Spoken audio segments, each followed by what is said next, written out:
She stepped off the train into a town that smelled of dust and broken promises. The man who had paid for her journey was already in the ground. She had $4, no family, and 3,000 miles of nothing behind her, but the three brothers waiting at the station did not know it yet. The woman they had just offered a job to was about to uncover a murder, face down a killer, and burn their quiet world to the ground in the best possible way. This is her story. The land did not care that she was coming. It had no interest in her grief, her fear, or the bundle of letters she clutched against her chest like a talisman against the unknown.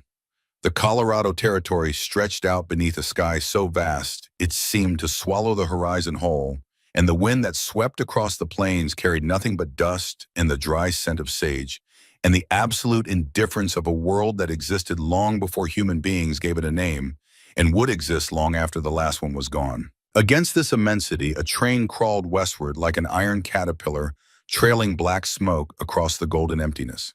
Inside a second-class car that smelled of coal dust and unwashed wool, and the sour residue of too many bodies confined in too small a space for too many days, Clara Whitmore sat by the window and watched America unfold. She was 22 years old. She weighed barely 110 pounds. She owned one carpet bag, two practical dresses, a cameo brooch that had belonged to her mother, a volume of Shakespeare's sonnets that had belonged to her father, and exactly $4.37.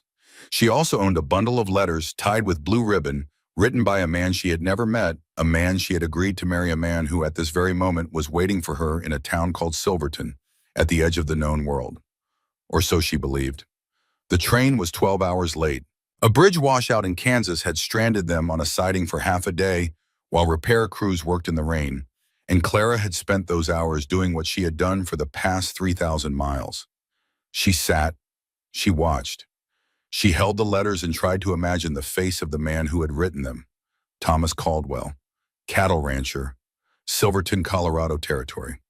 She whispered the name, sometimes testing how it felt in her mouth, trying to make it real. Mrs. Thomas Caldwell, Clara Caldwell. The words had no weight yet. They were sounds without substance, a future she could not quite touch. But it was the only future she had left. She thought about Philadelphia. She could not help it. The memories came unbidden, rising like smoke from embers she had tried to bury. The narrow row house on Elm Street where she had grown up. The smell of lavender and old books that permeated every room. The sound of her father reading Dickens aloud on winter evenings while rain pattered against the windows and the fire crackled low. Her mother's gentle hands guiding hers over needlework, patient and warm, teaching her the small domestic arts that were supposed to prepare a young woman for the life she was expected to live. They had not been wealthy. Her father taught literature at a small academy and earned what small academy teachers earn, which was never quite enough. Her mother took in sewing to supplement her nimble fingers, producing work so fine that women from better neighborhoods sought her out. But what the Whitmore household lacked in money, it possessed in abundance of a different currency. Books lined every wall. Conversation flowed freely at the dinner table. Ideas were welcomed, questions encouraged, and Clara grew up believing that knowledge was the truest form of wealth. Then the scarlet fever came. It swept through their neighborhood in the autumn of 1874. Like a biblical plague, indiscriminate and merciless. Her father was the first to fall. A robust man who had never been sick a day in Clara's memory, reduced in a single week to a shadow beneath sweat-soaked sheets, his voice that had brought Shakespeare and Dickens to life, fading to a whisper, then to silence. He died on a Tuesday morning. Clara held his hand. Her mother prayed in the next room. The clock on the mantel ticked on as if nothing in the world had changed. Her mother followed 12 days later. Clara believed and would always believe that her mother had willed herself to live just long enough to see her daughter's 22nd birthday. The morning after that milestone, as if she had been holding a door open for Clara to step through into adulthood, she closed her eyes and did not open them again. Clara buried her parents in the same week in adjacent plots, in a cemetery she could not afford. The funeral expenses consumed the small savings account. The landlord, a man named Grisham, who delivered his condolences with the practiced sympathy of someone who had evicted dozens of grieving families, gave her 30 days to vacate. The teaching position at the charity school, which had been her purpose and her joy, paid barely enough for food, let alone rent in even the cheapest boarding house. For 3 months she survived. That was the only word for it. She moved from one boarding house to another, each cheaper and more wretched than the last. The wallpaper peeled, the floors sagged. The other tenants had eyes that told stories Clara did not want to read. She ate sparingly and saved desperately, and watched her small reserve of money dwindle like sand through an hourglass that nobody could turn over. She saw what happened to women who ran out of options. They were impossible to miss in Philadelphia, those women. Hollow-eyed and coughing outside the textile factories, aging decades in a single year of 14-hour shifts. Standing on corners in the gaslight district after dark, their painted faces masks of calculated desperation. Clara understood with crystalline clarity that the distance between herself and those women was measured not in moral fiber or strength of character, but in dollars and weeks. She had perhaps 2 months before she joined them. It was Mrs. Keegan, the widow who ran the boarding house on Chestnut Street, who changed the trajectory of Clara Whitmore's life. Mrs. Keegan kept a stack of newspapers for her tenants, and among them, one gray February morning, Clara found a copy of the Matrimonial News. She read through the advertisements with a mixture of curiosity and something close to revulsion. Men describing themselves like livestock at auction. Women required to provide testimonials of character as if applying for employment at a bank.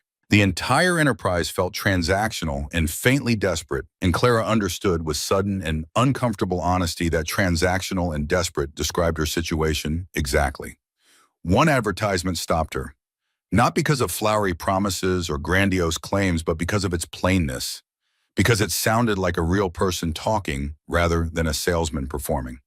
Cattle rancher in Colorado Territory seeks bride of good moral character, sound health, and willing spirit. Must not be afraid of hard work or wide spaces. Offer genuine partnership to right woman. No drunkards, gamblers, or men of idle disposition need respond. Wait, that is for me to worry about. If you are reading this, know that I am a plain man with a good ranch and a lonely supper table. T. Caldwell, Silverton, Colorado. The humor in that last section. The accidental humanity of a man who forgot he was writing an advertisement and started talking like a person. It made Clara smile for the first time in weeks. She wrote to Thomas Caldwell that same evening, her pen moving with the desperate fluency of a woman who had just been thrown a rope in deep water. Their correspondence lasted 3 months, 27 letters in total, 13 from her and 14 from him, each one revealing a little more of the person behind the words. Thomas wrote about his ranch with the unself-conscious love of a man who had built something from nothing and understood its value down to the last fence post. He described the mountains at sunset, the way the light turned the peaks to hammered copper and the valleys to pools of purple shadow. He wrote about the sound of cattle in the morning, hundreds of hooves on hard earth, a sound like distant thunder that never quite arrived. He described the creek that crossed his property, how it froze in winter into what he called crystal sculptures that caught the light in ways that would make an artist weep. He wrote about his plans, expanding the herd, building a proper house to replace the cabin he currently occupied, planting fruit trees that would not bear for 5 years because he believed in investing in the future. He was a man who thought in seasons and decades, not days and weeks, and Clara found that quality deeply reassuring in a world that had taught her how quickly everything could be taken away. He never wrote about love. Neither did Clara. Their arrangement was what it was, and both of them were honest about that. Clara appreciated his candor. Thomas in turn wrote that he valued her uncommon directness and her refusal to pretend this is something it isn't. They were two practical people making a practical choice, and there was dignity in that honesty that Clara found more comforting than any amount of romantic language would have been. But in his last letter, Thomas had written a single line that planted a small, stubborn seed of hope in Clara's heart. I believe two people of good character can build affection from shared purpose, and I look forward to building with you. And below it, almost as an afterthought, that Clara suspected was not an afterthought at all.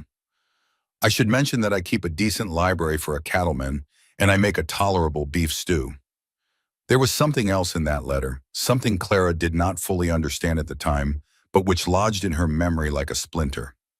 Thomas had written almost casually that there are men in this territory who would take what is not theirs by any means necessary, and that he had taken precautions. She filed the words away without knowing their significance. They would come to mean everything. Clara accepted his proposal and the train ticket he sent. She packed her mother's cameo, her father's Shakespeare, two practical dresses, and every scrap of courage she possessed into a battered carpet bag. On a gray Philadelphia morning in July of 1875, she boarded the westbound train and watched the only world she had ever known disappear behind her like a closing chapter in a book she could never reopen. Now, 6 days later, the train pulled into Silverton Station with a shriek of brakes and a great exhalation of steam, and Clara Whitmore stepped down into the Colorado wind. Silverton was not what the word town had prepared her for. The station was a wooden platform with a hand-painted sign already fading in the relentless sun. Beyond it stretched a single main street of packed dirt lined on both sides with buildings in varying states of completion. Some were proper storefronts with glass windows and painted facades, ambitious declarations of civilization. Others were rough wooden structures that looked like they might blow over in a strong wind, held together by nails and optimism, and not much else. Everything was coated in dust. The buildings, the horses tied to hitching posts, the dogs sleeping in patches of shade, the people moving along the boardwalks. Even the sky seemed dusty, the blue hazed with a golden particulate that turned the sunlight thick and warm and slightly unreal. Women in calico dresses hurried past women in gaudy face paint who lingered on second-floor balconies above the saloons. Cowboys on horseback moved through the street with the easy authority of men who belonged here. Miners with pickaxes slung over their shoulders trudged toward the hills. A barber swept the porch of his shop, pausing to watch Clara with open curiosity. Silverton was the American frontier in miniature. Half aspiration, half desperation, entirely unfinished. Clara approached the station master, a weathered old man named Ezra Potts, whose gray mustache drooped at the corners like a willow tree mourning the loss of its youth. His spectacles perched precariously on the end of his nose, and he had the permanently distracted air of a man who had seen too many arrivals and departures to invest much emotion in either. "Excuse me," Clara said. "I am looking for Mr. Thomas Caldwell. I was meant to arrive yesterday." The change in Ezra Potts was immediate and unmistakable. The distracted air vanished. His hands stilled on the telegram he had been sorting. He removed his spectacles, slowly cleaning them with a handkerchief, in the deliberate way of a man buying time before delivering news he wished he did not have. "Miss," he said, and there was a gentleness in the word that terrified her. "I am afraid I have some unfortunate news. Mr. Caldwell was killed 3 days ago. Shot dead at the Golden Spur Saloon. There was a dispute over water rights, they say." He paused. "I am mighty sorry." Clara felt the blood drain from her face. The sensation was physical. A cold tide receding from her extremities, leaving her fingertips numb and her vision narrowing to a point. She heard the words. She understood the words. But her mind refused to assemble them into meaning the way a person might stare at the pieces of a shattered plate and not quite accept that it will never hold water again. "But she started. The words came out as a whisper. "I am to be his wife." "I know, miss. The whole town knew he was expecting a bride." Ezra shifted his weight from one foot to the other. "Terrible business. Town is still talking about it. If you need passage back east, there is a train tomorrow morning." Clara sank onto the wooden bench beside the platform. Her carpet bag fell from nerveless fingers. 3,000 miles from home. No family to return to. No future husband. The last of her savings spent on necessities for the journey. The letters in her lap, tied with blue ribbon, suddenly felt like artifacts from a civilization that no longer existed. She sat there for what might have been 5 minutes or 50, watching the life of Silverton continue around her, as if nothing had happened, as if the world had not just collapsed into a hole the exact size and shape of her last hope. And then she felt it. The prickling awareness on the back of her neck that meant someone was watching her. Clara looked up. Across the street, leaning against a post outside the saloon, with the ease of a man who made a profession of leaning against things, stood a figure in a long black duster coat. He was watching her with eyes that held no warmth, no curiosity, no sympathy. They were flat and appraising the eyes of a man calculating the value of something. He noted her arrival. He noted her conversation with the station master. He noted her distress. Then, as casually as a cat losing interest in a bird it has decided not to chase, He pushed himself off the post and disappeared through the saloon doors. Clara did not know his name.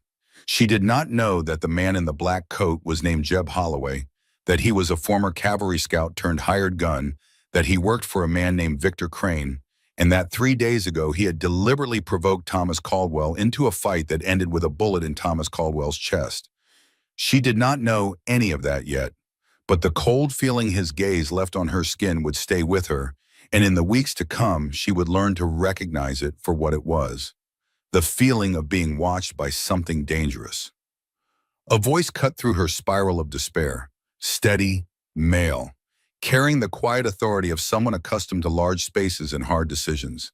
"You all right there, miss?" Clara looked up and saw two men standing before her, and even through the fog of her shock, she registered the difference between them, the way people instinctively register the difference between a mountain and the foothills beside it. The first man was tall, not merely tall in the way city men were tall, but tall in the way that the landscape itself was large, as if the territory had grown him to scale. Broad-shouldered with hands that looked capable of breaking things or building them with equal competence. His hair was chestnut brown streaked with gold, where the sun had claimed it, and his eyes beneath the brim of a well-worn hat were the color of whiskey held up to firelight. Amber and warm and sharp all at once. His face was cleanly shaved, the jaw strong, and set with a hardness that spoke of years of making difficult decisions and living with the consequences. There were small scars on his hands, the accumulated evidence of a life spent working with rope and wood and iron, and the unpredictable horns of cattle. He carried himself with the contained stillness of a man who knew his own strength and was careful with it. Beside him stood a second man, slightly shorter, but still imposing, with dark blonde hair that fell in careless waves and amber eyes a shade warmer than his companions. Where the first man's face was carved from granite, this one seemed shaped from something more forgiving. His mouth held the ghost of a smile even in this serious moment, as if humor was his natural resting state and gravity required conscious effort. "Name is Wyatt Hawthorne," the first man said, removing his hat in a gesture of courtesy that belonged to a gentler era. "This here is my brother Garrett. We could not help but overhear. You are Thomas Caldwell's." "His bride," Clara finished, and the word snagged in her throat like a fishhook. "His mail-order bride. A day late, it seems." 2 days would not have made a difference, Miss Garrett said, and beneath his easy manner his voice was surprisingly gentle. "Thomas was killed the day before you were supposed to arrive. You knew him." "He was a neighbor," Wyatt said carefully. "Our ranch borders his land to the west. We did business together, bought and sold cattle at the same markets." He paused. "He was a decent man. What happened to him was not right." There was something in the way he said those last 4 words, an emphasis that went beyond the ordinary sadness of a neighbor lost to violence, a tightness in his jaw that suggested he meant more than the simple tragedy of a man shot in a saloon dispute. Clara noticed it even through the thickness of her shock and filed it away alongside Thomas's cryptic warning about men who took what was not theirs. While Wyatt spoke, Clara noticed that Garrett's eyes kept drifting across the street toward the Golden Spur Saloon. Each time he glanced that way, the easy smile faltered. Something darker moved behind his eyes, something haunted and heavy.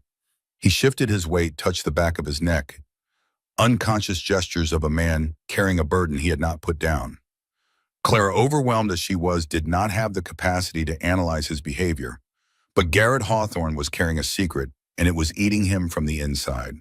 Wyatt offered Clara a lifeline in the form of practical kindness. His sister, he explained, ran the boarding house just down the street. Margaret Wells recently widowed a good woman with fair prices and a fierce devotion to propriety. Clara would be safe there while she figured out what came next. "I have not got much to figure," Clara said quietly. "I have $4, no family east or west, and no prospects in either direction." Something moved behind Wyatt Hawthorne's amber eyes. Not pity, Clara noted. She was grateful for that. Pity would have broken her. What she saw instead was recognition. The look of a man who understood what it meant to stand at the edge of everything you knew and stare down into nothing.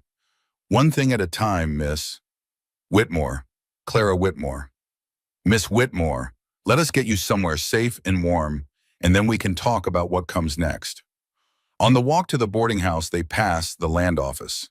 Garrett nodded toward a man emerging from the building, and Clara saw Wyatt's posture change, a subtle stiffening the way a horse shifts when it scents something dangerous on the wind. The man was tall and silver-haired, wearing a charcoal suit that looked as out of place in Silverton as a silk glove on a blacksmith. He carried himself with the polished assurance of wealth and influence, and when he saw the Hawthorns, he tipped his hat with a courtesy so exaggerated it circled all the way back around to insult. His smile did not reach his eyes.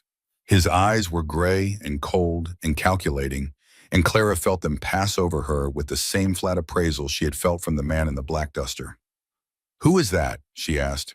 "Victor Crane," Garrett said, and the name came out like something that tasted sour. "Land speculator from Denver. Been buying up property around here for the past year. Generous offers at first, then less generous." "Garrett," Wyatt said, a single word loaded with caution. Garrett fell silent, but his jaw tightened, and his eyes followed Crane's black carriage as it rolled down the street. And Clara understood without being told that the story of Silverton was more complicated than a simple frontier town struggling to grow. Margaret Hawthorne Wells was a revelation. She stood in the doorway of her boarding house like a general surveying a battlefield, and Clara understood immediately that this was a woman who had taken the raw material of grief and forged it into competence. She was 30 years old with the same blue-touched eyes as her brothers, her late husband's wedding ring hanging on a chain around her neck, her sleeves permanently rolled to the elbow.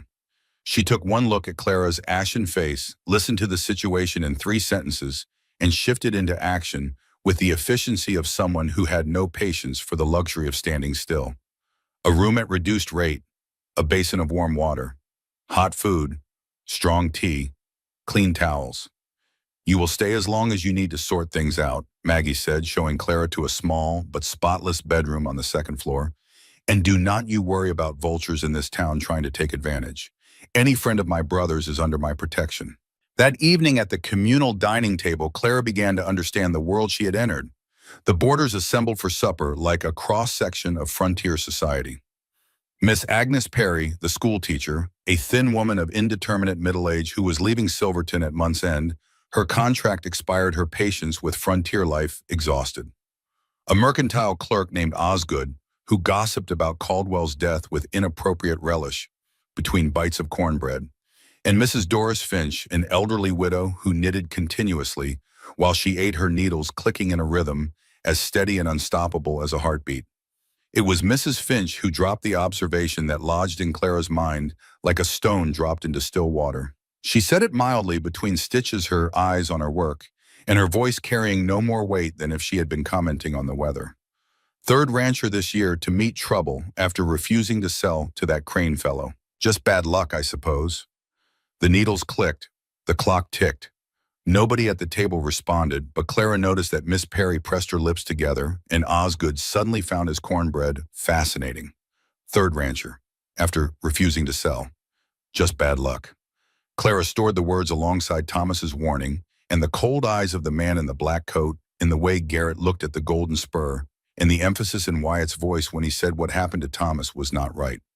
She did not yet have enough pieces to assemble the picture, but she was beginning to sense its shape, and the shape was ugly. After dinner, Wyatt returned to the boarding house. He had cleaned up from his day, changed his shirt, combed his hair. In the lamplight of the parlor, Clara got her first unhurried look at him, and what she saw both reassured and unsettled her. The scars on his hands told the story of years of hard labor. Rope burns healed nicks from barbed wire, the thickened calluses of a man who gripped tools and reins from dawn to dark. He held his coffee cup with a care that seemed almost delicate in hands, so large, as if even in this small act he was conscious of his own strength and determined not to break what he held. There was fatigue around his eyes, not the tiredness of a single long day, but the deep accumulation of years of carrying more weight than one pair of shoulders was designed to bear. Wyatt Hawthorne. Clara understood was a man who had been responsible for other people for a very long time, and who had paid for that responsibility in sleep and ease and whatever lightness his younger self might once have possessed.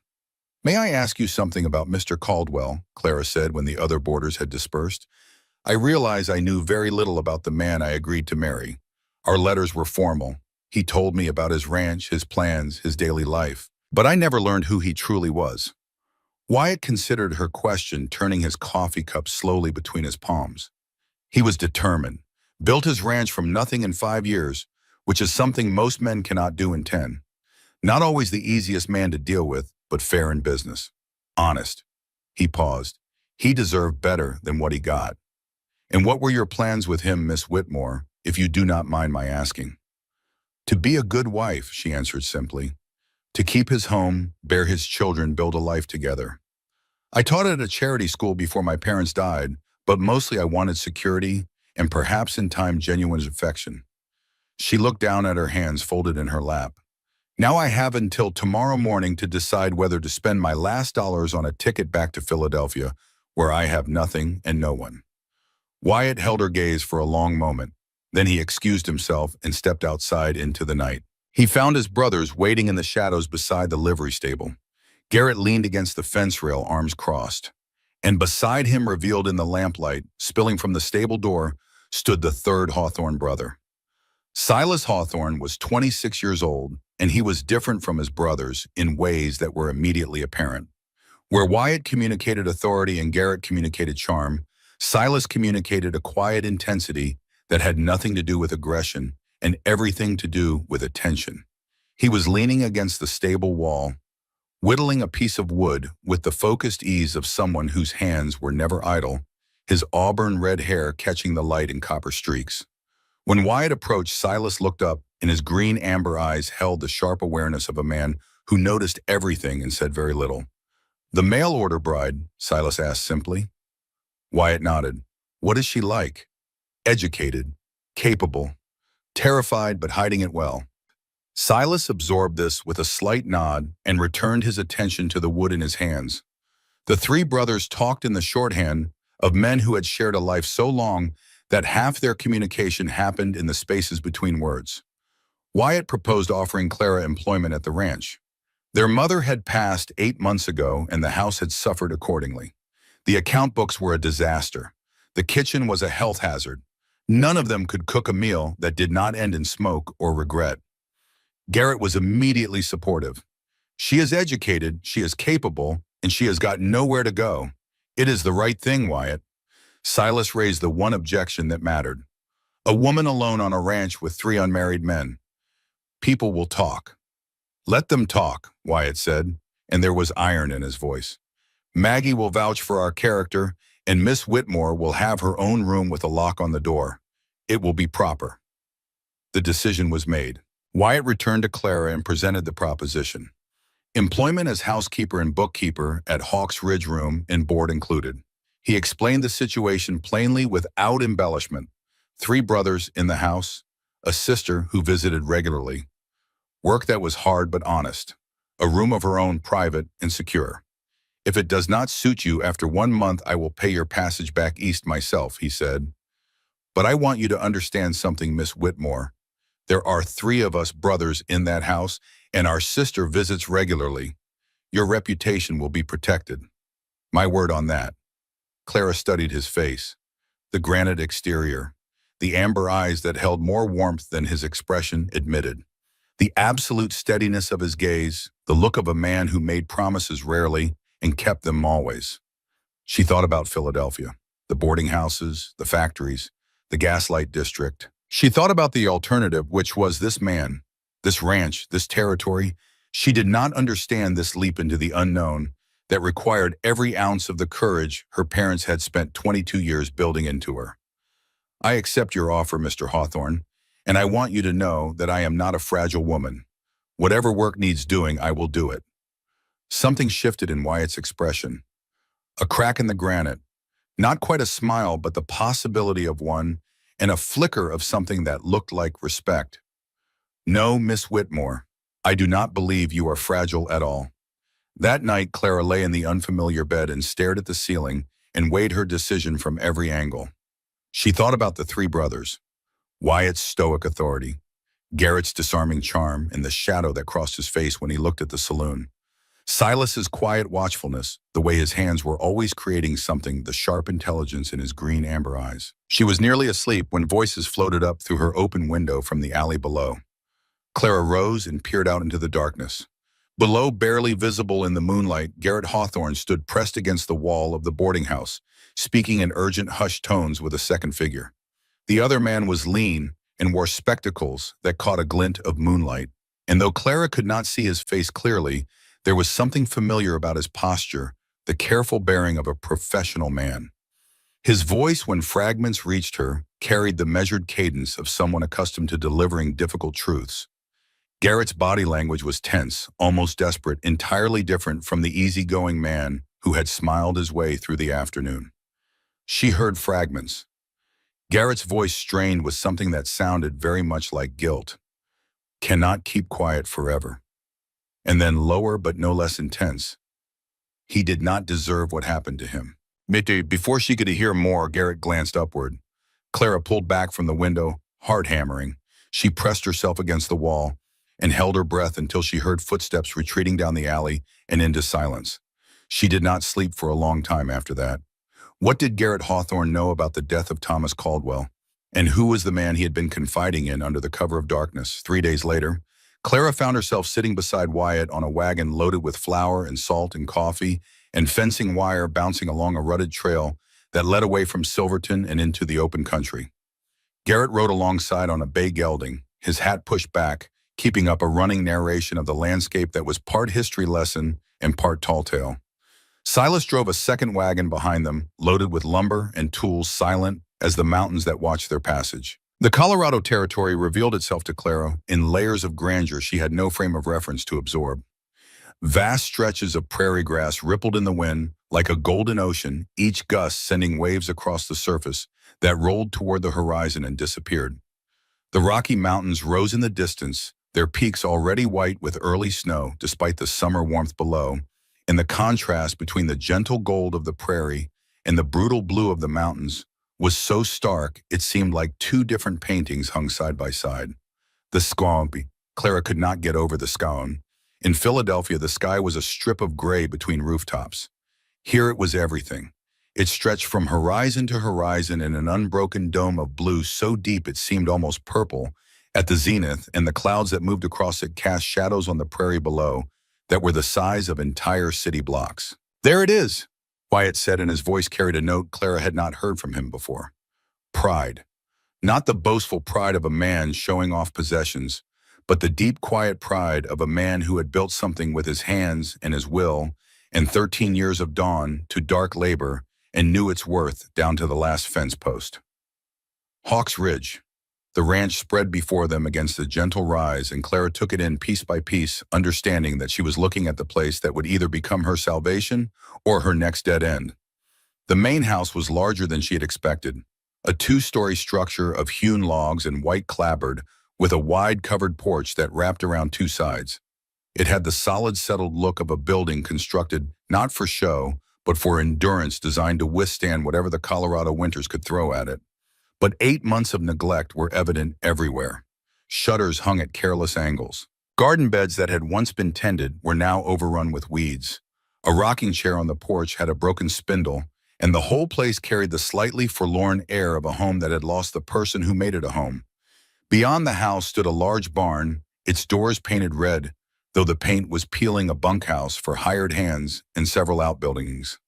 A smokehouse, a chicken coop inhabited by 2 hens of supreme indifference, a storage shed with a door that did not quite close, and surrounding it all, stretching to the horizon in every direction, pasture land dotted with cattle that moved in slow, purposeful groups across the grass.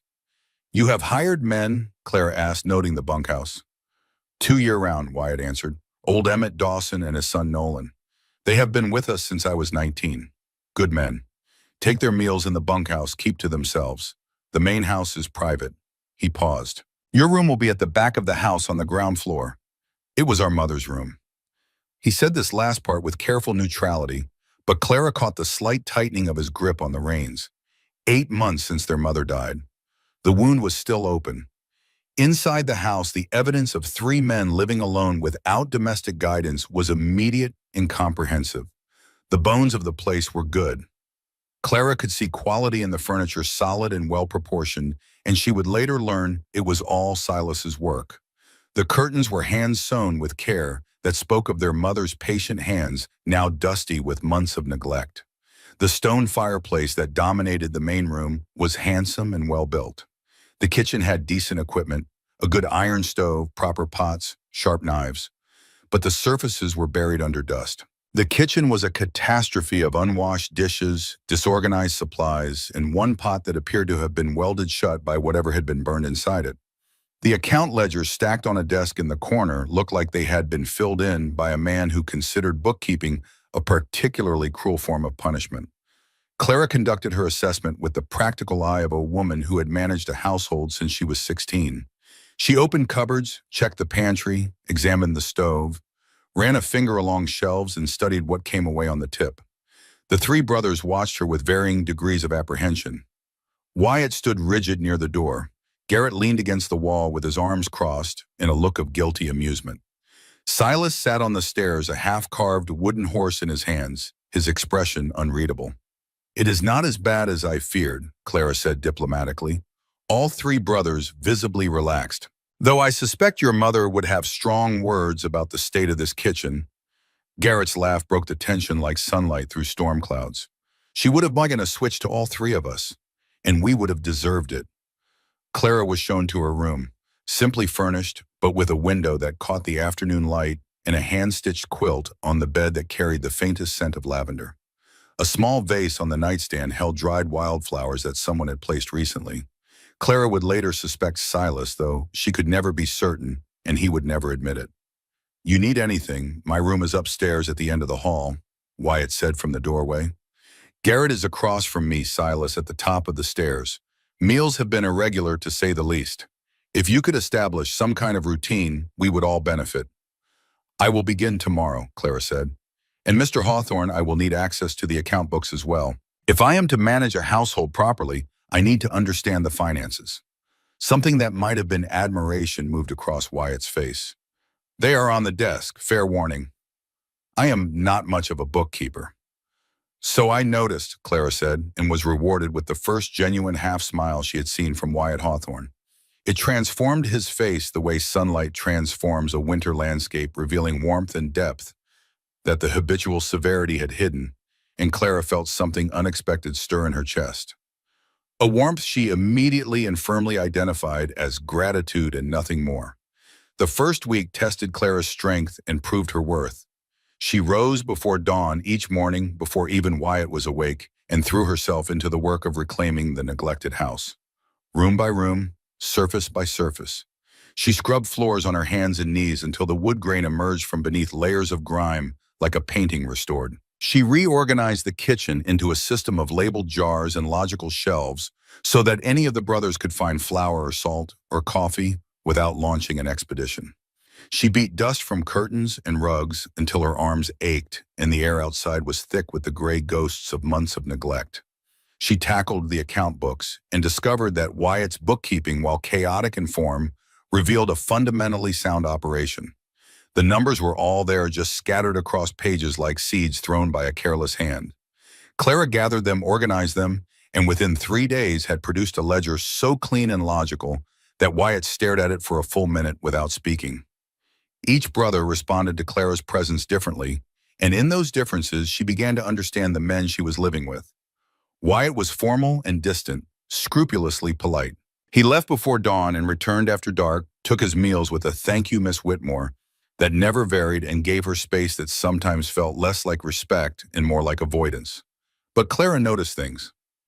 The firewood box beside the kitchen stove, which she emptied quickly with all her cooking, was always full by morning.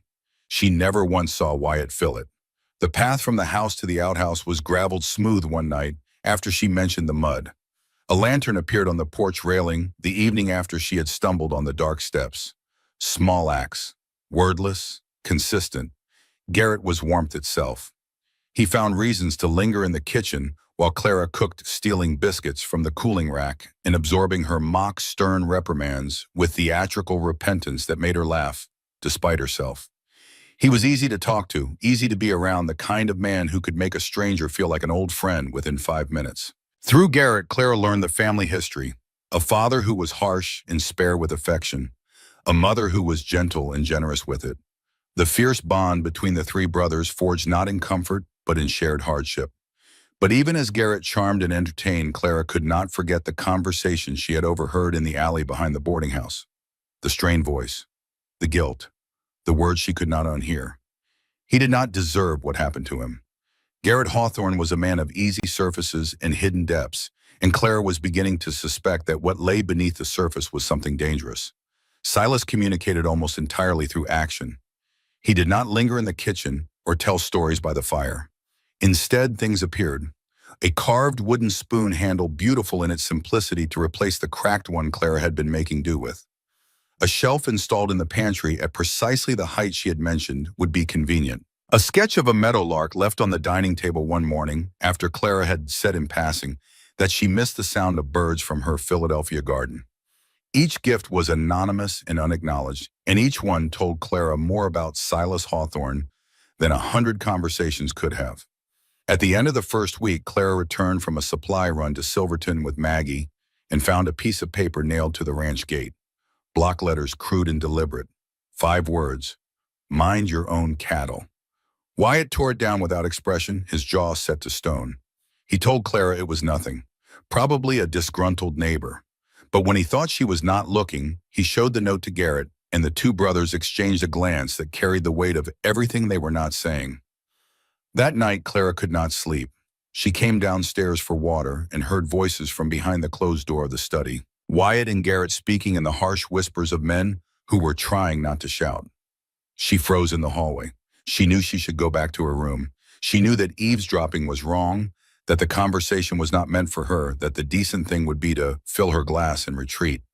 But Thomas Caldwell's name reached her through the door, and Thomas Caldwell was the reason she was standing in this hallway, in this house, in this territory 3,000 miles from home. She pressed her back to the wall and listened. Garrett's voice ragged with the strain of something held too long. I cannot keep this to myself anymore, Wyatt. I have been telling Doc Wallace pieces of it late at night behind the boarding house because the weight of it was crushing me. But he says I need to tell you everything. I was there that night, at the Golden Spur. I saw what happened. Wyatt, controlled fury compressed into a whisper. Keep your voice down. Caldwell did not start that fight. It was Holloway, Crane's man. He goaded Thomas into it deliberately, pushed him, insulted him, would not let up until Thomas swung first. Then Holloway drew and shot him dead. Called it self-defense, but I am telling you, Wyatt, it was murder. Plain as the sun in the sky. Silence. The kind of silence that is not empty, but full, heavy with implications and consequences. Then Wyatt, can you prove it? My word against Holloway's, and Crane owns half the witnesses in that saloon. Garrett's voice dropped even lower. But Wyatt, Thomas told me something the week before he died. He said Crane wanted his land badly, not just for the grazing. He said he had proof the land was worth more than anyone knew, and he had hidden it where Crane could not find it. What kind of proof? He would not say, but he was scared, Wyatt. I have never seen Thomas Caldwell scared of anything in his life, and that last week he was scared. Clara's knees went weak. Wow. She braced one hand against the wall to keep herself upright, the water glass forgotten, her mind racing through every implication of what she had just heard. Thomas Caldwell, the man she had agreed to marry, the man whose letters she carried in her carpetbag. He had not been killed in a random dispute over water rights. He had been murdered, deliberately, by a man working for Victor Crane. And Garrett Hawthorne had watched it happen and carried the secret ever since, confiding only in the town doctor who had treated the body and knew the wound told a different story than the official account. She returned to her room on silent feet, set down the water glass with trembling hands, and sat on the edge of her bed in the darkness. She thought about the man in the black duster who had watched her at the station. She thought about Victor Crane's cold gray eyes. She thought about Mrs. Finch's casual observation. Third rancher this year. She thought about the note on the gate, mind your own cattle. And she thought about what she was going to do with what she knew. The next morning, everything had changed, even though nothing on the surface showed it. Garrett cracked jokes about burned toast. Silas quietly refilled everyone's coffee. Wyatt sat at the head of the table studying a cattle report with the concentrated focus he brought to everything. Clara set down her fork and spoke into the ordinary silence of a ranch morning. I have decided to stay. All 3 brothers looked up. What, just for the month? For as long as you will have me. This ranch needs managing. The children at the neighboring farms need teaching. and I have discovered that I rather like Colorado." The relief was immediate and distinct in each face. Garrett grinned broadly. Silas gave a small, satisfied nod, and Wyatt held her gaze for a long moment. Something warm and something dangerous kindling in those amber eyes, a fire behind the granite that he did not try to hide and could not quite control. "Then welcome to Hawks Ridge, Miss Whitmore. Properly." That night in her room, Clara opened her carpet bag and removed the bundle of Thomas Caldwell's letters. She untied the blue ribbon and spread them on the bed. She reread his warning about men who would take what was not theirs. She reread his mention of precautions taken. She thought about the murdered rancher and the hidden proof and the land speculator and the hired gun and the charming brother with the guilty secret. Clara Whitmore had come to Colorado to be a bride. She had stayed to build a home. And now, without fully understanding the danger she was stepping into, she had committed herself to a mystery that could get them all killed. She extinguished the lamp and lay in the darkness listening to the vast Colorado silence outside her window, and felt the strange, terrible, exhilarating weight of his life that had changed direction for the second time in 6 months. She had arrived a day too late for Thomas Caldwell, but as the night settled over Hawks Ridge and the mountains stood watch against the stars, Clara Whitmore began to suspect that she had arrived exactly on time for something else entirely. 6 weeks changed everything and nothing. The land remained indifferent. The mountains did not care that Clara Whitmore had scrubbed every floor in the Hawthorne ranch house until the wood grains shone like honey in the morning light. The wind that swept down from the peaks carried no opinion about the fact that the kitchen garden had been reclaimed from a wilderness of weeds and now held neat rows of late-season vegetables, pushing green and determined through the Colorado soil. The creek that watered the south pasture flowed with the same unhurried patience it had maintained for 10,000 years, ignorant of the woman who had reorganized every shelf and every drawer and every account ledger in the main house, and somehow in the process reorganized the men who lived there. But if the land did not notice, old Emmett Dawson certainly did. Emmett had worked for the Hawthorns since Wyatt was a boy, with too much responsibility and not enough years to carry it. He had watched 3 brothers grow from grief-stricken boys into capable men. He had buried their father, comforted their mother, and taught all 3 of them things their old man had been too harsh or too distracted to teach: how to read weather from the shape of clouds, how to mend a fence that would hold through a blizzard, how to sit a horse in a way that said you belonged in the saddle and not on it. Emmett Dawson was 58 years old, tough as rawhide and loyal as bedrock, and he had seen enough of life to know when something important was happening. Something important was happening at Hawks Ridge.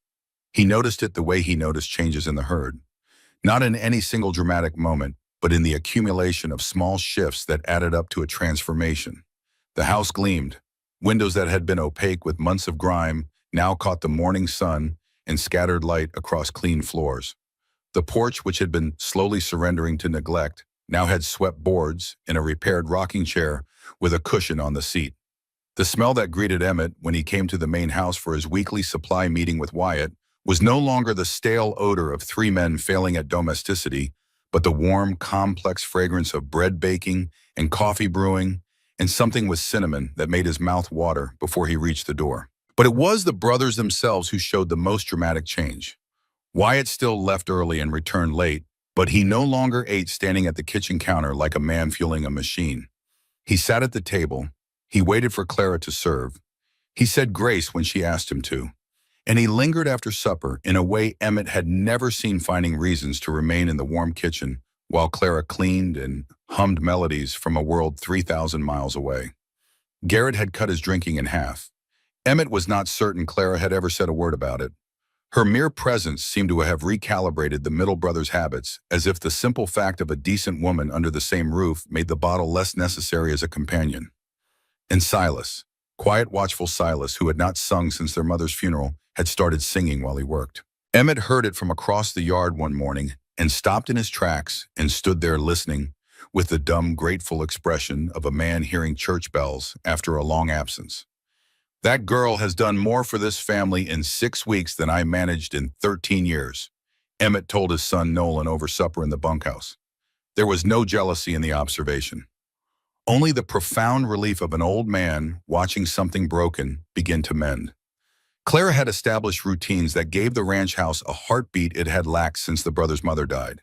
Breakfast at 6, dinner at noon, supper at 7, Account review every Monday. Supply list prepared every Wednesday for the Saturday trip to town. The rhythms were simple, but their effect was profound. A house with routines is a house with purpose, and purpose was the thing that had been missing from Hawks Ridge for 8 months. But Clara's role had expanded beyond the domestic. She had begun to teach. It started with 2 children from the Henley Ranch brought by their mother Ruth after she heard that the new woman at Hawks Ridge was a former school teacher from Philadelphia. Within 2 weeks, there were 4 students. Within a month, 8. Within 6 weeks, 12 children from 4 different ranch families rode in on ponies each morning, their faces scrubbed and their slates tucked under their arms to sit in a room that had been a storage closet and was now something close to a miracle. Silas had done it. Without being asked, without announcement, without any of the fuss that Garrett would have made, or the deliberation that Wyatt would have required, the youngest Hawthorne brother simply spent 4 days converting the storage room into a classroom. He built small desks scaled to children's heights, each one sanded smooth enough that no splinter could find a small finger. He constructed benches with backs because children who leaned against something sat longer and listened better. He mounted a proper blackboard on the wall framed in cherry wood and crafted a set of alphabet blocks from scrap timber, each letter carved with the precise attention of a man who believed that the details mattered even when no one was watching. The morning he showed it to Clara, she stood in the doorway with her hand pressed to her mouth and tears running freely down her cheeks. Silas stood behind her, shifting his weight from one foot to the other, his ears flushing red in the way of a young man confronted with a woman's tears and possessing absolutely no protocol for dealing with them. "Thank you," Clara whispered. "You have no idea what this means to me." Silas nodded. "Everyone deserves to learn," he said quietly, and that was all he said, and it was exactly enough. This scene, witnessed by accident from the hallway, produced a complicated expression on Wyatt Hawthorne's face. Warmth for his brother's generosity fought with something tighter and less comfortable, something that tightened his jaw and narrowed his eyes and made him turn away before either of them could see it. Wyatt Hawthorne was not a man who admitted to jealousy. He would have denied it with genuine conviction. But the sight of Clara's tears and Silas's quiet gift and the easy warmth between them stirred something in his chest that he did not want to name and could not entirely suppress. The courtship between Clara and Wyatt did not begin with a declaration or a decision. It began with Sunday rides. Wyatt started taking Clara out on horseback each week and always to the same destination. A high ridge that overlooked the entire ranch, a place where you could see Hawks Ridge spread out below like a painting, and the mountains standing guard on the horizon, and the sky stretching overhead in an unbroken dome of blue that made everything below it seem both small and infinitely precious. These rides became their private territory, away from the house, away from the watchful eyes of Garrett and Silas and old Emmett, away from the children in the account books, in the 1,000 daily negotiations of shared domestic life. Wyatt was different. The granite softened, the careful control relaxed by fractions. He spoke more freely, and what he spoke about revealed a man of far greater depth than his stoic exterior suggested. He told Clara about his father, a hard man, not cruel exactly, but constructed from materials that did not include tenderness. The beatings were never savage, but they were consistent, administered with the same businesslike efficiency with which the elder Hawthorne branded cattle or mended fence. Praise was so rare that Wyatt could remember every instance. 3 times. In 19 years. He told her about taking over the ranch at 19, the day after they buried his father in frozen ground during the worst blizzard anyone in the territory could remember. About the terror that ate at him those first years, the certainty that he would fail, that the ranch would go under, that his brothers and his mother and his sister would pay the price for his inadequacy. About the drought years when he ate nothing but beans and hard bread for months so that Garrett and Silas and Maggie could have proper meals, and how he told them he simply was not hungry, and how they believed him because they were young and because they needed to believe that their eldest brother had everything under control. And then on a Sunday ride in early September, with the aspen trees just beginning to turn gold at their edges, Wyatt told Clara about Ellen. "I was engaged once," he said, and his voice carried the careful flatness of a man handling something fragile that he had not taken out of storage in a long time. 5 years ago, her name was Ellen Prescott. She taught school in Silverton before Miss Perry. She was pretty smart kind, the sort of woman who could walk into a room full of strangers and make every one of them feel like they mattered. He paused. The horses walked on. The wind moved through the grass. Pneumonia took her in January. She was 24 years old. I sat with her for 3 days and watched her fight and watched her lose, and there was not a single thing I could do about it. Not one thing. Clara felt the weight of this confession settle between them. Not just the loss itself, enormous as it was, but the 5 years Wyatt had spent building walls against the possibility of ever feeling that helpless again. 5 years of granite, 5 years of control, 5 years of refusing to let anyone close enough to matter, because the last person who mattered had died in his arms while he held her hand and prayed to a God who apparently had other plans. "I am sorry," Clara said simply. She must have been a remarkable woman. She was. Wyatt looked at Clara then, and there was nothing guarded in his gaze. It was open and direct and carrying something that made Clara's breath catch in her throat. "But I have started to believe that the heart has room for more than one remarkable woman in a lifetime." The words hung between them in the golden September air. Clara did not respond with speech. The moment was too fragile, too important for ordinary language to bear its weight. Instead, she reached across the space between their horses and laid her hand on his forearm. His skin was warm beneath her fingers, and she felt the muscles tense at her touch, a reflex born of years of holding everything tight before they deliberately, consciously relaxed. Neither spoke again until they reached the ranch. Both understood that something fundamental had shifted between them, invisible but irreversible, changing the shape of everything that would follow. The thunderstorm arrived on a Tuesday evening in the third week of September, rolling across the prairie like an advancing army, the sky turning from blue to iron to black in the span of an hour. Lightning fractured the darkness in branching rivers of white fire, and the thunder that followed shook the windows in their frames and made the horses stamp and whinny in the barn. Clara and Wyatt sat on the covered porch, coffee in hand, watching the spectacle with the shared silence of two people who had grown comfortable enough to be quiet together. The air was heavy with ozone and electricity, and something else, something that had been building between them for weeks, accumulating charge like the clouds overhead, waiting for the moment of discharge. "In Philadelphia," Clara said, "storms just meant wet feet and ruined hats. Here they feel almost alive." "Everything feels more alive out here," Wyatt agreed, and his eyes met hers for a moment before he looked away. Clara gathered her courage. "Wyatt," she said, using his first name for the first time, and the sound of it changed the air between them as surely as the lightning changed the sky. He turned to face her, and she saw something kindle behind his amber eyes at the intimacy of his own name spoken in her voice. "I have been meaning to thank you properly," she continued.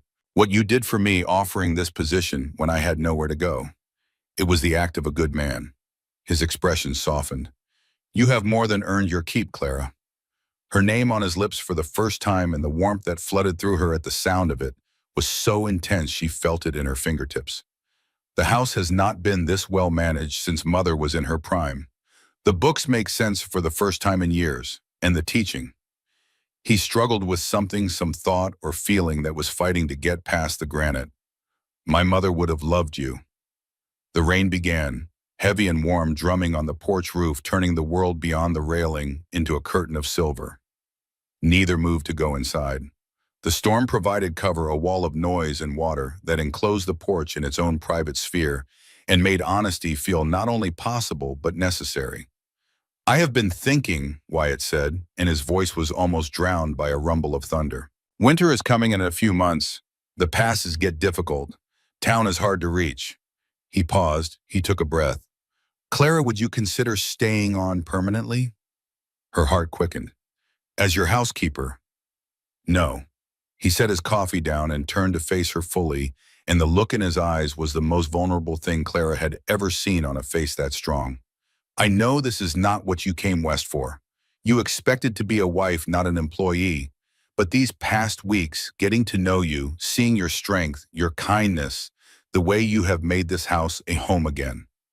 He reached for her hand, slowly giving her every opportunity to pull away.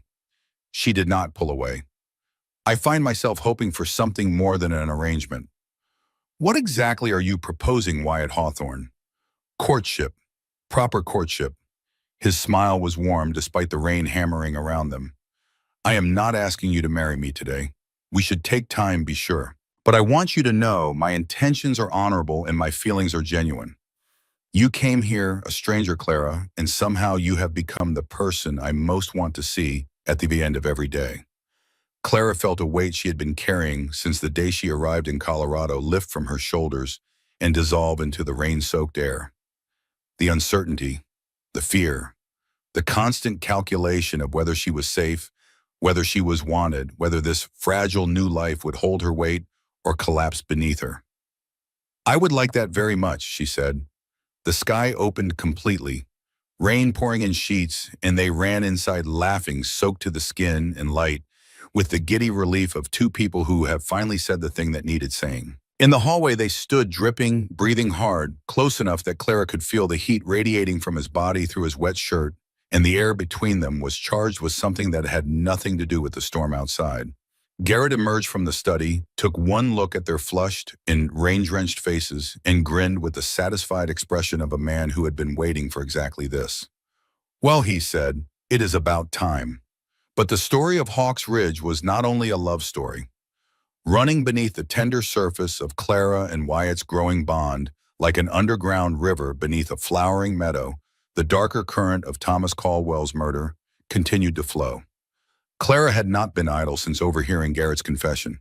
She had been investigating with the quiet, systematic persistence of a woman trained to organize information and draw conclusions. She gathered intelligence the way she gathered eggs from the henhouse carefully and every morning. Mrs. Doris Finch at the boarding house proved to be an inexhaustible source of local knowledge, her knitting needles clicking out gossip with the steady rhythm of a telegraph machine.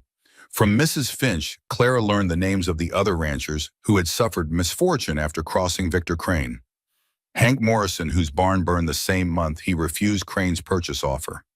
Will Brewster, thrown from a horse that had been gentle its entire life, the same week he told Crane's men to leave his property. Both men had sold their land to Crane at reduced prices afterward, broken in spirit if not in body. Miss Perry, the departing schoolteacher, mentioned over tea that she had seen Crane's lawyer visiting the territorial land office more often than any honest business would require. Dr. Josiah Wallace, who had treated Thomas Caldwell's body, confided to Clara something that had troubled him since the night of the killing. The bullet wound was close range from and on, but Thomas's gun was still in its holster when they brought him in. A man does not draw a weapon on someone who has already drawn on him and then forget to actually draw. The wound said murder. The holstered gun said ambush, disguised as a fair fight. Clara recognized the doctor's careful bearing and measured voice as belonging to the man she had seen speaking with Garrett in the alley that night at the boarding house, and the connection made sense. Wallace had been treating the body and the conscience of two different men, one dead and one alive, both burdened by the same truth. Clara brought everything she knew to Wyatt and Garrett, and the conversation that followed around the kitchen table with Maggie present as well, having ridden out for a weekend visit, was the moment the story expanded from personal loss to communal danger. They laid out the facts like cards in a grim poker game. Victor Crane had been systematically acquiring land in the valley around Silverton. Willing sellers received fair prices. Unwilling sellers experienced escalating pressure. Lowball offers, then threats, then accidents. Thomas Caldwell had been the most stubborn holdout, and Thomas Caldwell was dead. Now his property, which shared a water source with Hawks Ridge, was tied up in debt and available for purchase. If Crane acquired Caldwell's land, he controlled the water rights for the entire Eastern Valley, which meant he held a blade at the throat of every remaining rancher, the Hawthorns included. But Thomas had told Garrett, in the weeks before his death, that his land held something more valuable than cattle grass. He said he had proof, but would not elaborate. Clara asked a question that silenced the room. Thomas sent me his personal effects before I left Philadelphia. A small trunk with papers, his family Bible, and some odds and ends. It is still at Maggie's boarding house. She looked around the table. Has anyone thought to look through it carefully? Nobody had. The following Saturday, Clara and Maggie went through Thomas Caldwell's trunk with the meticulous attention Clara brought to everything she touched. Most of the contents were ordinary. Deeds, tax receipts, a faded photograph of his parents standing before a sod house on the Kansas prairie, squinting against the sun, their faces set with the determination of people who had chosen difficulty over despair. A worn leather wallet containing $3 and a pressed wildflower. But the trunk had a false bottom. The compartment was so cleverly constructed that only someone looking carefully, someone trained to notice things that did not quite add up, would find it. Clara found it because one side of the trunk felt lighter than the other when she tipped it, and because she was the daughter of a man who had taught her that the truth often hides in the spaces people overlook. Inside the hidden compartment, rolled tight and sealed with wax, were two documents. The first was a geological survey commissioned by Thomas and conducted by a mining engineer 6 months before his death. The survey identified significant silver deposits on Caldwell's land, concentrated in the Rocky Hills on the northern section of the property. The mineral rights alone, the engineer estimated, could yield returns that dwarfed the value of the land for cattle ranching by a factor of 50. The second document showed that Thomas had filed a mining claim with the Territorial Registry in Denver. But the filing had been marked as received and then inexplicably classified as misfiled. Lost in the system. Vanished. Clara stared at the papers in her hands, and the picture that had been assembling itself in fragments since the day she arrived in Silverton finally came into focus, sharp and complete and terrible. Thomas Caldwell was not killed over water rights. He was killed for silver. Victor Crane knew about the deposits and he wanted them, and the only thing standing between Crane and a fortune in mineral wealth was one stubborn rancher who refused to sell. So Crane had him killed. And then he arranged for the mining claim to disappear so that when he acquired the property through the bank's debt settlement, the silver would come with it unencumbered and unclaimed. This is why Thomas died, Clara said, and her voice was steady even though her hands were not. And this is why Crane will come for anyone who threatens his plan. She brought the survey documents to Wyatt, and the scene that followed was one of the most emotionally complex moments in the story so far. Wyatt read the papers twice slowly, and then he set them down on the desk and stood and walked to the window and stared out at his land for a long time without speaking. When he turned back, his face held anger and grief and fear and calculation all at once, layers of emotions stacked like geological strata in the face of a cliff. If we take this to the sheriff, Crane will know we have it, Wyatt said. He will come for us. If we do not take it to the sheriff, Crane gets away with murder, Clara countered. And eventually he comes for your land too, Wyatt. He controls the water once he has Caldwell's property. You know that. Garrett spoke from the doorway. There is a third option. We buy Caldwell's property ourselves. The bank is looking for a buyer to settle his debts. If we own the land, we control both the water rights and the silver claim. Crane cannot touch us. We cannot afford it, Wyatt said flatly. The debt on that property is beyond anything we could carry. And then Silas spoke. He had been sitting in the corner listening with the patient attention that was his hallmark, and now all eyes turned to the youngest brother as he produced a small notebook from his shirt pocket. It was filled with careful calculations and neat, precise handwriting. What if we pooled our savings, all three of us, plus what we would get from selling the South herd early? I have been running the numbers. He laid the notebook open on the desk, and the figures told a story of their own. Aggressive but not reckless, ambitious but grounded in the real arithmetic of cattle prices and bank interest rates and seasonal revenue projections. Silas, the quiet one, the one his brothers sometimes mistook for the dreamer, had been analyzing the family's financial position with the rigor of a Philadelphia accountant. It is tight, Silas said. We would have to sell the South herd before winter, which means taking a lower price. We would need every dollar of saved wages from all three of us. And we would need a bank in Denver that is not under Crane's influence to carry the note. He closed the notebook. But it is possible. Wyatt stared at his youngest brother with an expression that began as surprise and ended as something very close to awe. You have been planning this. I have been preparing for the possibility, Silas corrected quietly, in case someone needed to have the numbers ready. The decision to pursue the land purchase unified the household around a shared mission, but it also painted a target on their backs. 2 weeks after Clara's discovery of the survey, Garrett rode to Denver to meet with cattle buyers for the early herd sale. He was expected back on a Tuesday. Tuesday came and went. By Wednesday morning, Wyatt was pacing the porch with the controlled energy of a man containing an explosion. By Wednesday afternoon, he and Silas saddled up and rode the trail toward Denver. They found Garrett 3 miles from the ranch, lying in a dry creek bed with his horse grazing nearby, and his saddlebags torn open, their contents scattered across the rocks like the aftermath of a small, vicious storm. He had been beaten badly.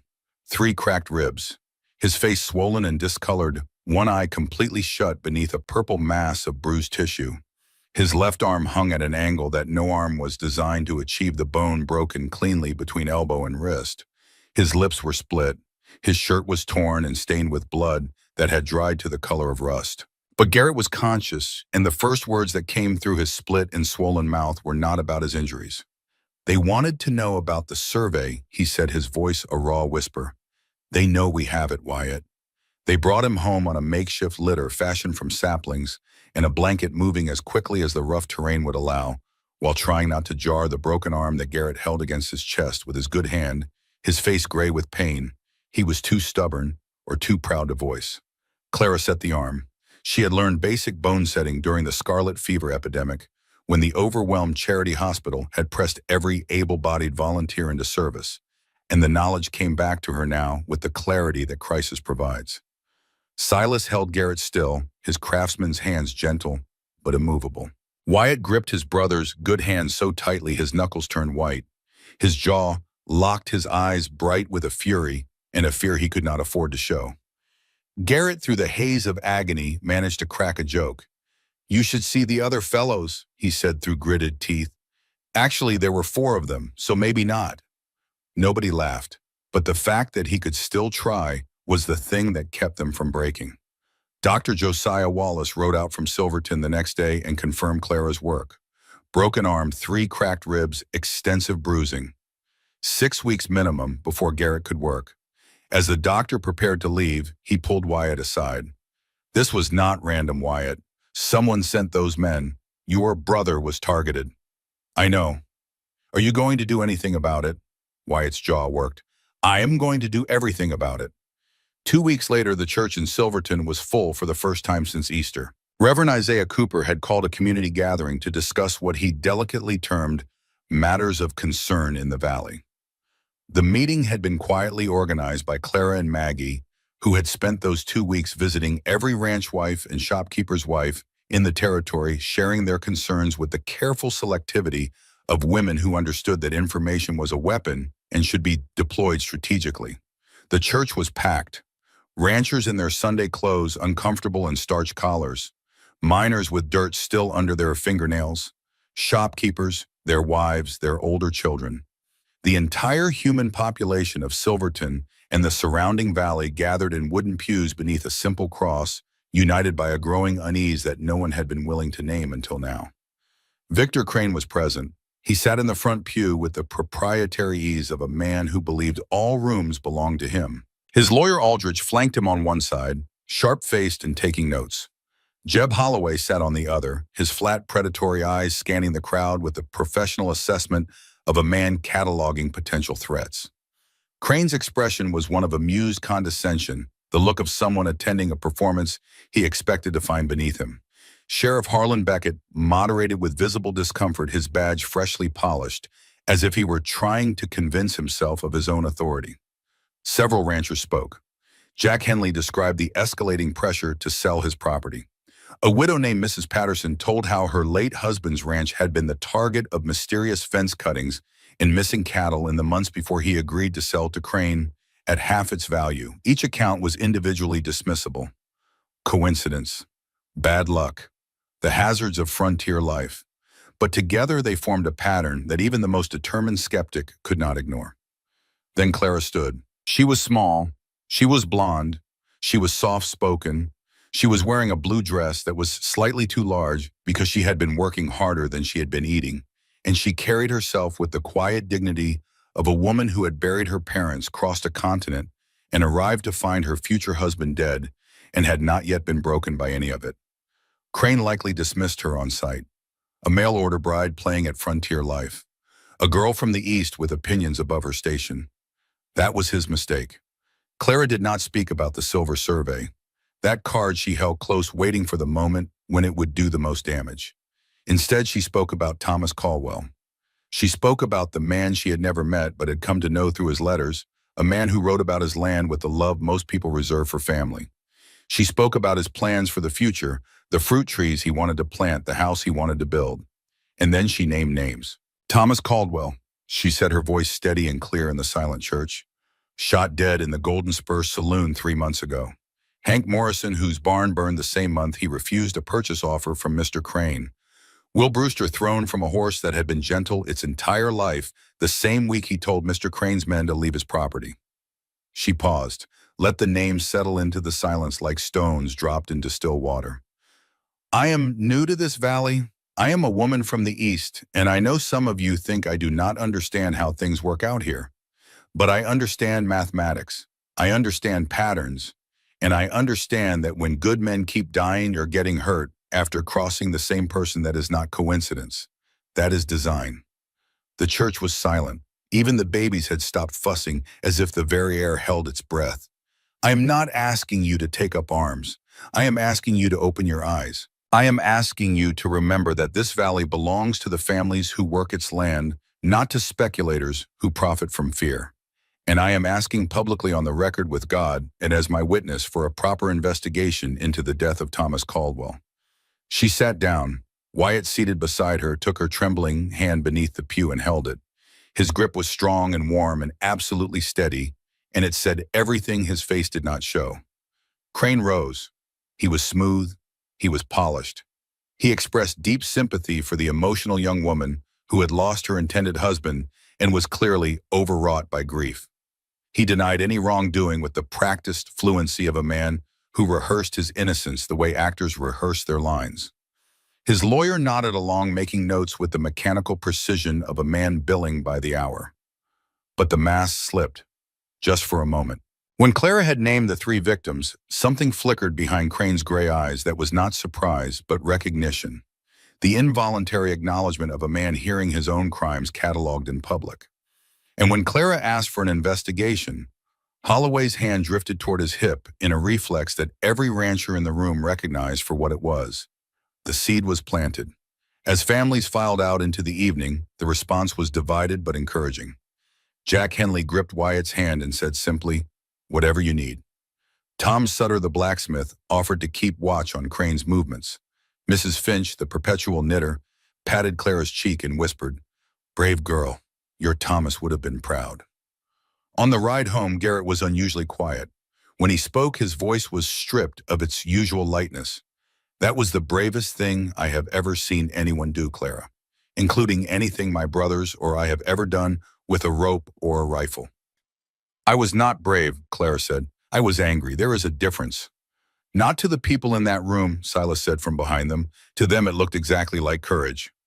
1 week after the town meeting, Crane delivered his answer. Clara woke in the deep darkness of a moonless night to the smell of smoke. Not the wood smoke of a fireplace or cook stove, familiar and benign, but the acrid chemical tang of kerosene and burning hay, the smell of something that was not meant to burn, being forced to burn by human hands. She leaped from bed and ran to the window and saw the barn ablaze. Flames climbed the walls in sheets of orange and gold, licking upward from the base where someone had piled hay and soaked it with fuel. The fire had found the dry timber and was consuming it with the hungry efficiency of something alive. And above the roar and crackle, Clara could hear the horses screaming inside, the sound of absolute animal terror that cut through the night like a blade. She screamed for the brothers. She heard boots hitting the floor overhead, the crash of doors, the thunder of men descending stairs. Wyatt erupted from the house, first pulling on boots, his face set in the fierce mask of a man whose worst fear was materializing in front of him. Silas was a step behind, already calculating, already assessing. And then Clara saw the second fire. The bunkhouse was burning too.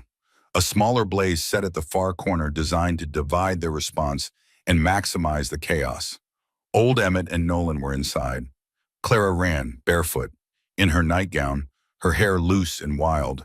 She ran across the yard to the bunkhouse and pounded on the door and screamed their names, and she kept screaming until she heard Emmett's voice shouting back, and the door burst open and the old man and his son staggered out, coughing and cursing, their eyes streaming from the smoke. Wyatt and Silas had charged into the barn to release the horses. Silas went for the ground stalls, throwing open doors, driving panicked animals toward the wide entrance with slaps and shouts. Wyatt went up to the loft, because Garrett was in the loft. He had been sleeping in the barn for the past week, claiming his bed was uncomfortable, but actually stationing himself as a first line of defense, a watchman sleeping among the animals because he felt guilty for not having spoken up sooner about what he saw at the Golden Spur, and because he believed correctly that if Crane struck, he would strike at the barn. Garrett had put himself between danger and his family, and now danger had arrived with kerosene and matches. Wyatt found his brother in the loft, dazed by smoke, disoriented, his healing arm cradled against his chest. He grabbed Garrett by the shirt and hauled him to his feet, and then because the stairs were already burning and there was no other way down, he threw his brother over his shoulder and carried him. The image burned itself into Clara's memory with the permanence of a brand. Wyatt Hawthorne emerging from the burning barn with his brother draped across his massive shoulders, silhouetted against walls of flame, his face a mask of agony and determination, his arms and hands blistering from the heat, refusing to stop, refusing to fall, refusing to let go of the person he was carrying. It was the most extraordinary thing Clara had ever witnessed, and in that moment, watching this man walk through fire for his family, whatever remained of the wall between gratitude and love inside her crumbled to ash. They lost the barn roof. They saved the structure. They saved every horse, including Belle, who emerged wild-eyed and trembling, but unharmed. They saved Emmett and Nolan. Nobody died. But the message was delivered with the precision of a rattlesnake's strike. Bend or burn. Dawn found them on the porch, faces blackened with soot, clothes reeking of smoke. Wyatt's burned hands wrapped in bandages, Clara had applied with trembling fingers and steady skill.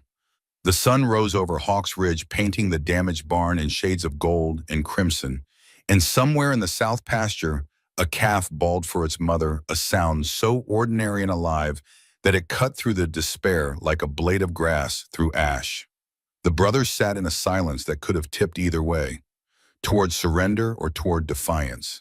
The weight of what had happened pressed down on all of them. Clara broke the silence. "Thomas Caldwell died because he would not give in to this man," she said, and her voice carried the clarity of a bell struck in cold air. "If we sell, if we run, his death means nothing. Hank Morrison's barn, Will Brewster's accident, all of it meaningless. And every family in this valley will know that Victor Crane can take whatever he wants from whoever he wants, and one will stop him." She looked at Wyatt. "You told me once that you built this ranch from nothing, that you ate beans for months so your brothers could eat. You did not build Hawk's Ridge to abandon it." She held his gaze. "And I did not cross 3,000 miles to run away from a bully." Wyatt stared at her. This small, fierce, soot-streaked woman who had arrived in his life as a stranger and become its center, who organized his books and fed his family and taught the valley's children, and now stood on his porch with ash in her hair and fire in her eyes and told him exactly who they were going to be. "No," he said quietly. "We do not run." "We do not run," Garrett echoed from his chair, his voice rough from smoke and resolve. "We do not run," Silas confirmed, and the youngest brother's quiet conviction carried the weight of bedrock. The fire had consequences beyond resolve. Wyatt's burns needed tending, and in the evenings that followed, Clara became the one who cleaned and wrapped his hands, working with gentle precision under the lamplight, while the rest of the household settled into the quiet rhythms of nightfall. It was during one of these sessions, 4 nights after the fire, that the last wall between them fell. Clara was finishing the bandage on his right hand when Wyatt caught her fingers gently in his. His touch was careful, conscious of the raw skin on his palms, but it was deliberate in a way that no accidental contact could be. "You are trembling," he said softly. "I was terrified," Clara admitted. "When I saw the fire, when you went into that barn, I thought I was going to lose you before I ever truly had you. I am not easy to lose. Do not joke, not about this." Her eyes were bright with tears she refused to let fall. "I came here expecting to marry a stranger, and I found something I never expected. A family, a purpose. And you, Wyatt Hawthorne, somehow impossibly you." Wyatt lifted her hand to his lips and pressed a kiss against her fingers. It was the first physical expression of his love, gentle and reverent, and it carried more weight than any grand gesture could have because it came from a man who did not do anything without meaning every atom of it. "I love you, Clara Whitmore," he said. I think I have loved you since you stood in my kitchen, covered in flour, and told me my bookkeeping was atrocious. Clara laughed through her tears. I believe I said it needed improvement. Same thing. That night, after the lamps were extinguished and the house settled into silence, Wyatt came to her door. He stood in the doorway, and the question in his eyes needed no words. Clara took his hand and drew him inside, and the door closed softly behind them. When morning came, everything between them had changed in the most fundamental way, and neither of them would ever sleep alone again. In the days that followed, neighboring ranchers, galvanized by the fire, organized a watch rotation for the valley's properties. The barn was being rebuilt with lumber and labor from 4 different families. The cattle sale was proceeding according to Silas's financial plan, and Wyatt had approached a Denver bank not controlled by Crane's interests about financing the purchase of Caldwell's property. The valley was standing up, slowly and perfectly, with the uncertain courage of people who had been afraid for a long time and were only now discovering that fear was not the same thing as helplessness. But Victor Crane was not defeated. He was cornered, and cornered. Men are the most dangerous of all. On a Friday evening, 2 weeks after the fire, Sheriff Harlan Beckett rode out to Hawks Ridge with news that drove the color from Wyatt's face. A judge in Denver, a man known to be friendly with Crane's interests, had signed an order accelerating the sale of Caldwell's property. The bank was being pressured to accept Crane's offer. The Hawthorns had 2 weeks to secure their financing, or they would lose their chance to buy the land, and with it, their best weapon against the man who was trying to destroy them. 2 weeks, 14 days, the difference between victory and ruin compressed into a fortnight. That same night, after the household had gone to bed, and the lamps were extinguished, and the only light was the thin silver of a crescent moon through the window, Clara stood alone in her bedroom with one hand resting on her stomach. The nausea had started 3 days ago. She had attributed it to the lingering smell of smoke that seemed to permeate everything: the walls, the curtains, her hair, the very air of the house.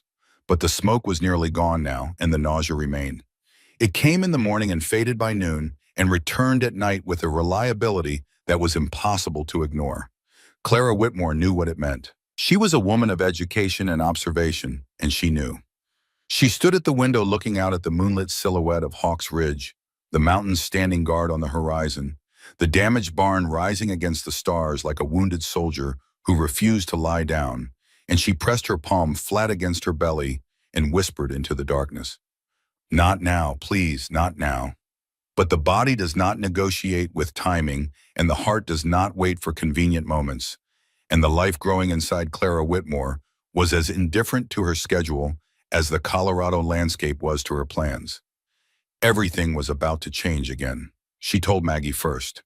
They were in the back room of the boarding house on a Saturday morning, ostensibly sorting fabric for new curtains, though Clara had not touched a single bolt of cloth since they sat down. Her hands were in her lap, still and purposeful, and she watched Maggie with the focused attention of a woman about to change the terms of every conversation that would follow. "I need to see Dr. Wallace," Clara said, "and I need you to come with me." Maggie set down her scissors. She looked at Clara's face, then at Clara's hands resting in her lap, then at Clara's face again, and something shifted in her expression. The sharp, practical intelligence that made Maggie Hawthorne Wells the most capable woman in Silverton assembled the evidence in an instant. "How late?" Maggie asked simply. 6 weeks. Maggie was quiet for 3 full seconds, which for a woman of her temperament was the equivalent of a long and thoughtful silence. Then she crossed the room and took Clara's hands in both of hers. "Well," she said, "let us go see the doctor." Doctor. Josiah Wallace was a lean, deliberate man with kind eyes behind wire spectacles and hands that moved with the unhurried precision of someone who understood that patience was often the best medicine. He confirmed what Clara already knew with a gentle nod and a warmth in his voice that made the clinical fact feel like a blessing rather than a complication. "You are in excellent health, Miss Whitmore," he corrected himself, and the slight stumble over her title carried the weight of a social reality that Clara was already calculating. She was unmarried. She was pregnant. It was 1875. And the man she loved was in the middle of a fight for his family's land and livelihood against an enemy who had already proven willing to burn and beat to get what he wanted. Walking back to the boarding house through the autumn streets of Silverton, Clara made a decision that revealed more about her character than any speech or confrontation ever could. She would not tell Wyatt, not yet. Not because she was ashamed and not because she doubted his response. She knew Wyatt Hawthorne well enough by now to know exactly what he would do. He would propose immediately. He would marry her before the week was out. He would wrap his protective instincts around her like a fortress wall and redirect every ounce of his energy from the land fight to her safety. And that was precisely the problem.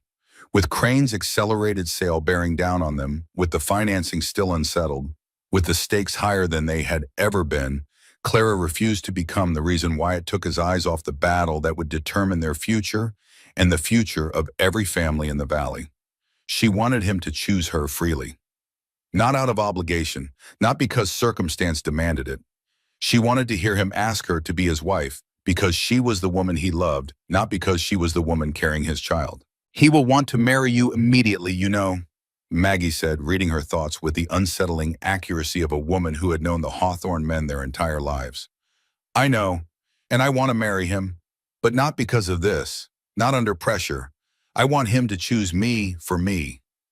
Maggie studied her for a long moment. "Clara Whitmore, that man has been choosing you since the day he found you at the train station. The baby just gives him a deadline." Clara also told Silas. She found him in the workshop behind the barn, which had survived the fire intact. He was sanding a piece of furniture, the rhythmic whisper of sandpaper on wood filling the small space with a sound like breathing. Sawdust dusted his forearms and caught the light from the window in tiny golden motes. He looked up when Clara entered, and his green-amber eyes held the patient attentiveness of a man who understood that people came to him when they needed to say something important, and that the most useful thing he could do was be still and listen. She told him plainly. Silas set down his sandpaper. He was quiet for a moment, his expression thoughtful in the way that other men's expressions were surprised, as if the information was not unexpected, but required careful consideration nonetheless. Then he took her hand, pressed it briefly, and said, "This family needed a new beginning. You are giving us one."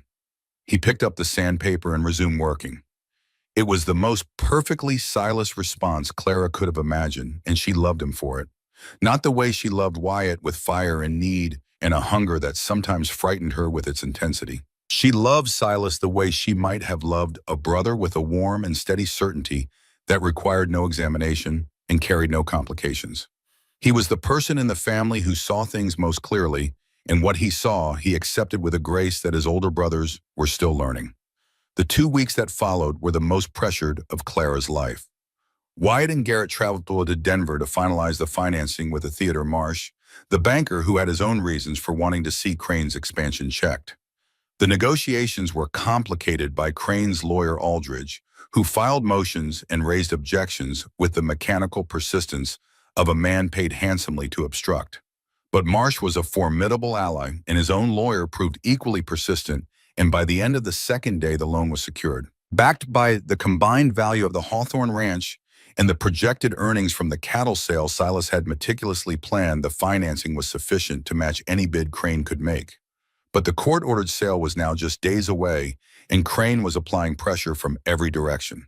His men harassed ranchers who had pledged support to the Hawthornes, cutting fences and driving small herds off grazing land in acts of petty intimidation that could not be traced to any individual, but carried Crane's signature as clearly as a brand on cattle.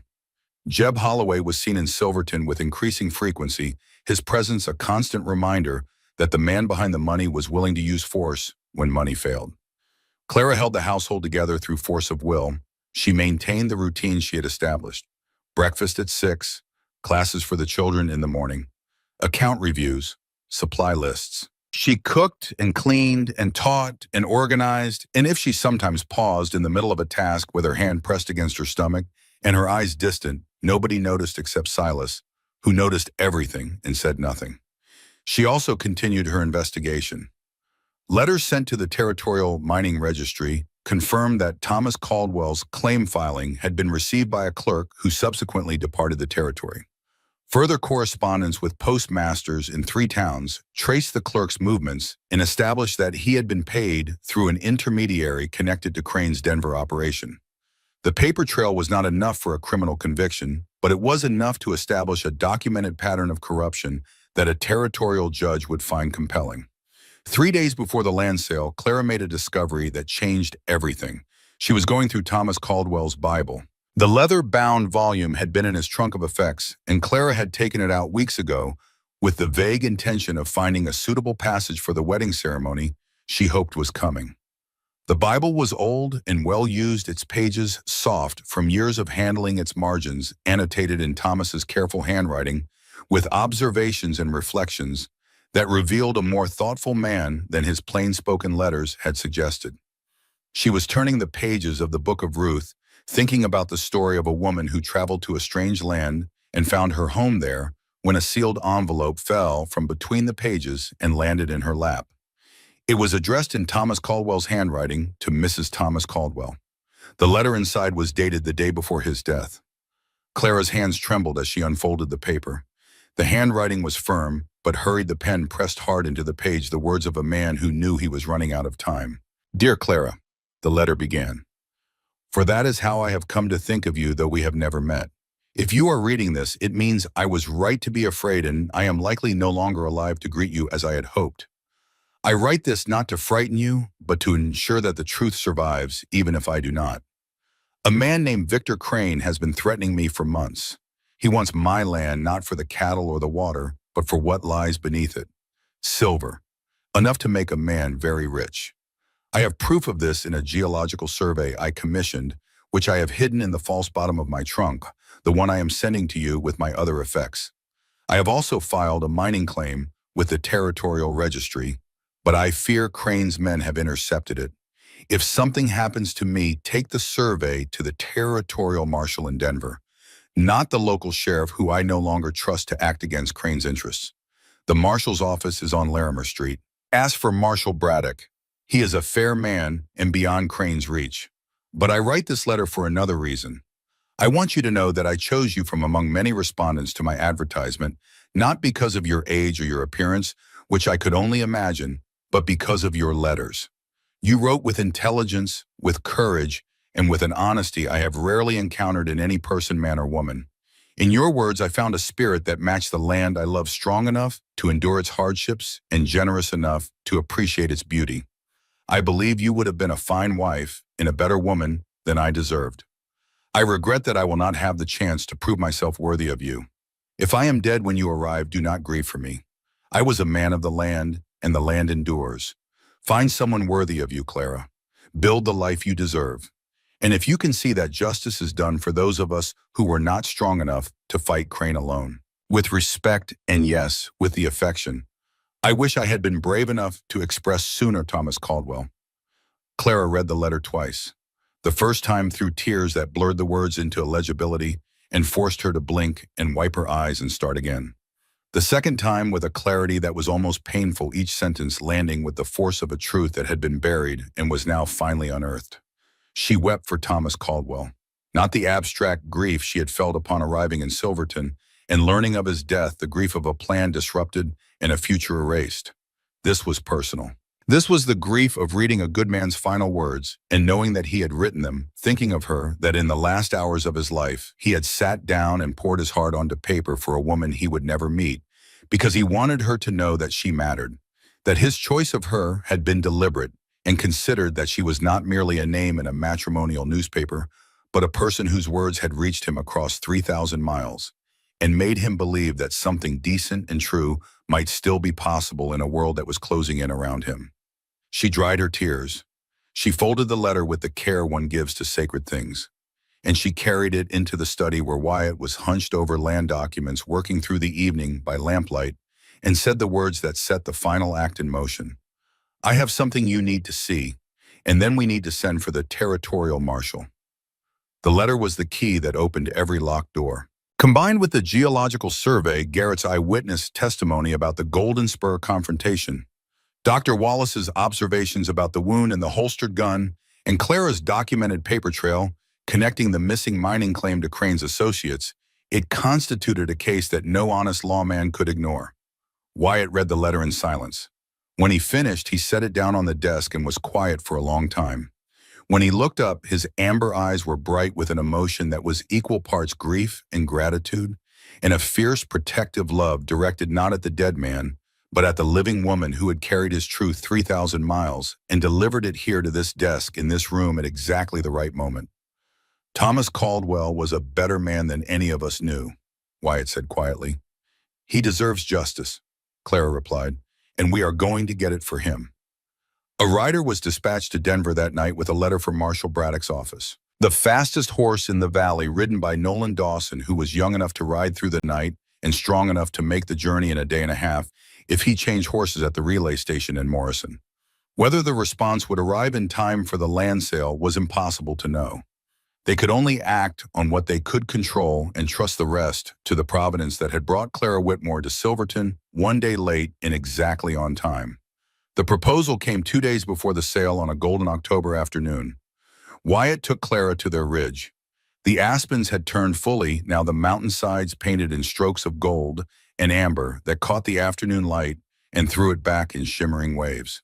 The ranch spread below them like a kingdom in miniature smoke, curling from the kitchen chimney, where Silas was attempting Clara's stew recipe, with results that would later prove optimistic. The rebuilt barn stood beside the original new timber, bright against weathered wood. The schoolhouse, with its red door, was visible near the main house, a small beacon of color in the vast landscape. Wyatt was nervous. Clara could tell because he kept adjusting his hat, a gesture she had learned to read weeks ago.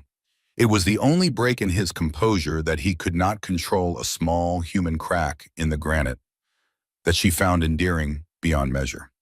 He helped her down from Belle and they stood facing each other with the mountains behind them and the whole of their world at their feet.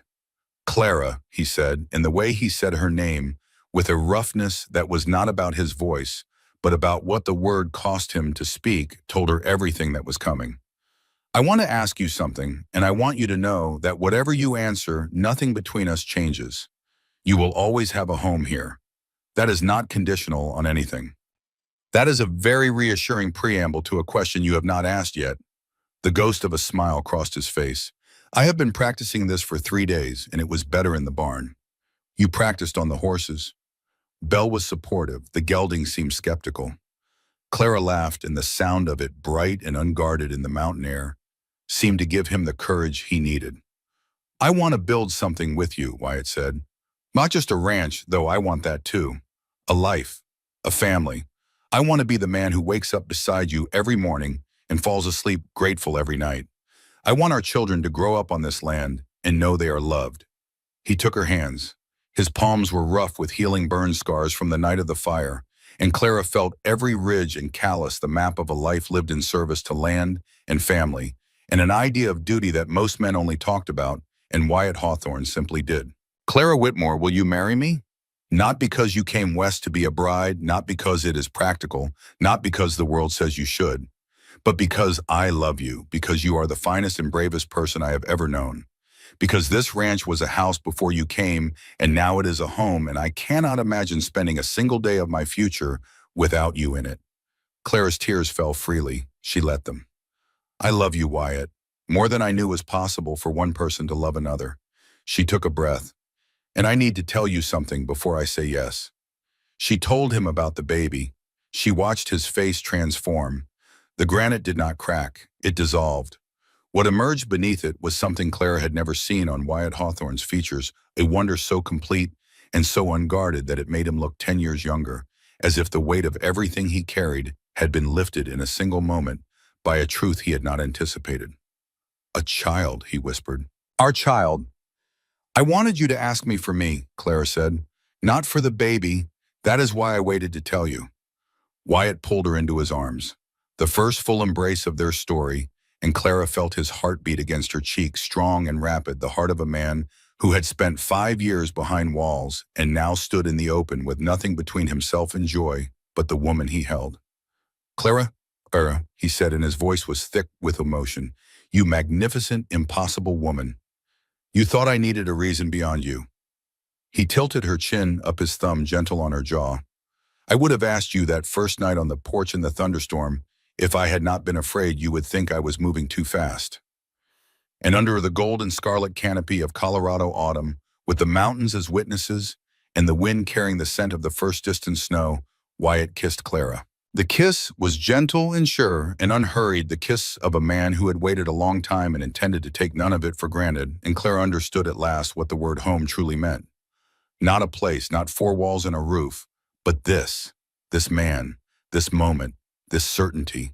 They were married 2 days later in the small church in Silverton, and the ceremony was both a celebration and an act of defiance.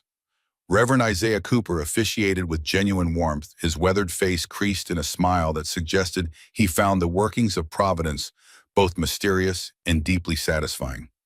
"The Lord moves in ways we cannot predict," he said. "Sometimes the delay of a train is the greatest blessing he can bestow." Maggie stood as Clara's witness, crying happy tears that she dabbed with a handkerchief embroidered with her late husband's initials, the past and the present and the future, all woven together in a square of white linen. Garrett, his arm finally free of the sling, stood for Wyatt and delivered a toast that had the entire church laughing through their tears. "My brother is the stubbornest man in Colorado territory," Garrett said, raising his glass.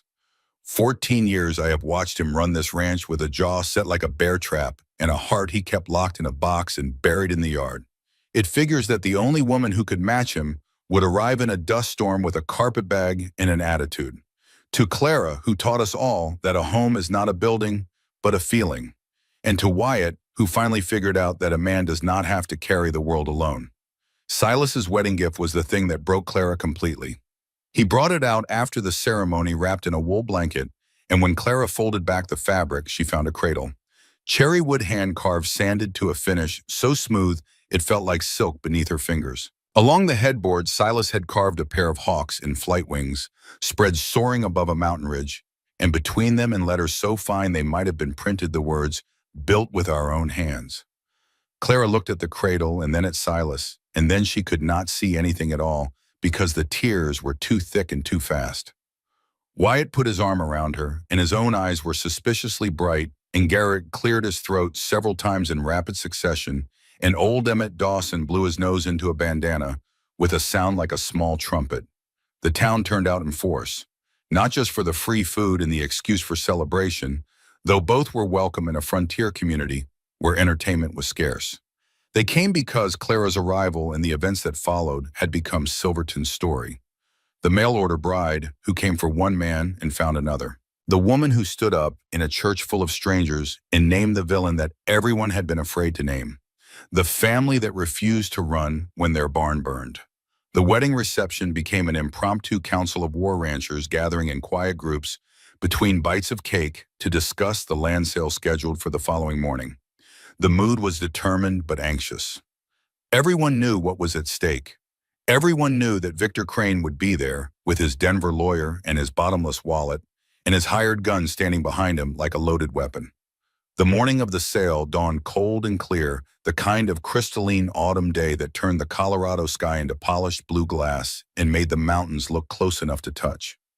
Clara dressed carefully, choosing the navy blue traveling dress she had worn the day she arrived in Silverton, the same dress that now bore the alterations Maggie had made to accommodate her changing figure. She pinned her mother's cameo at her throat, the same brooch she had worn when she stepped off the train into a dead man's town 3 months and a lifetime ago.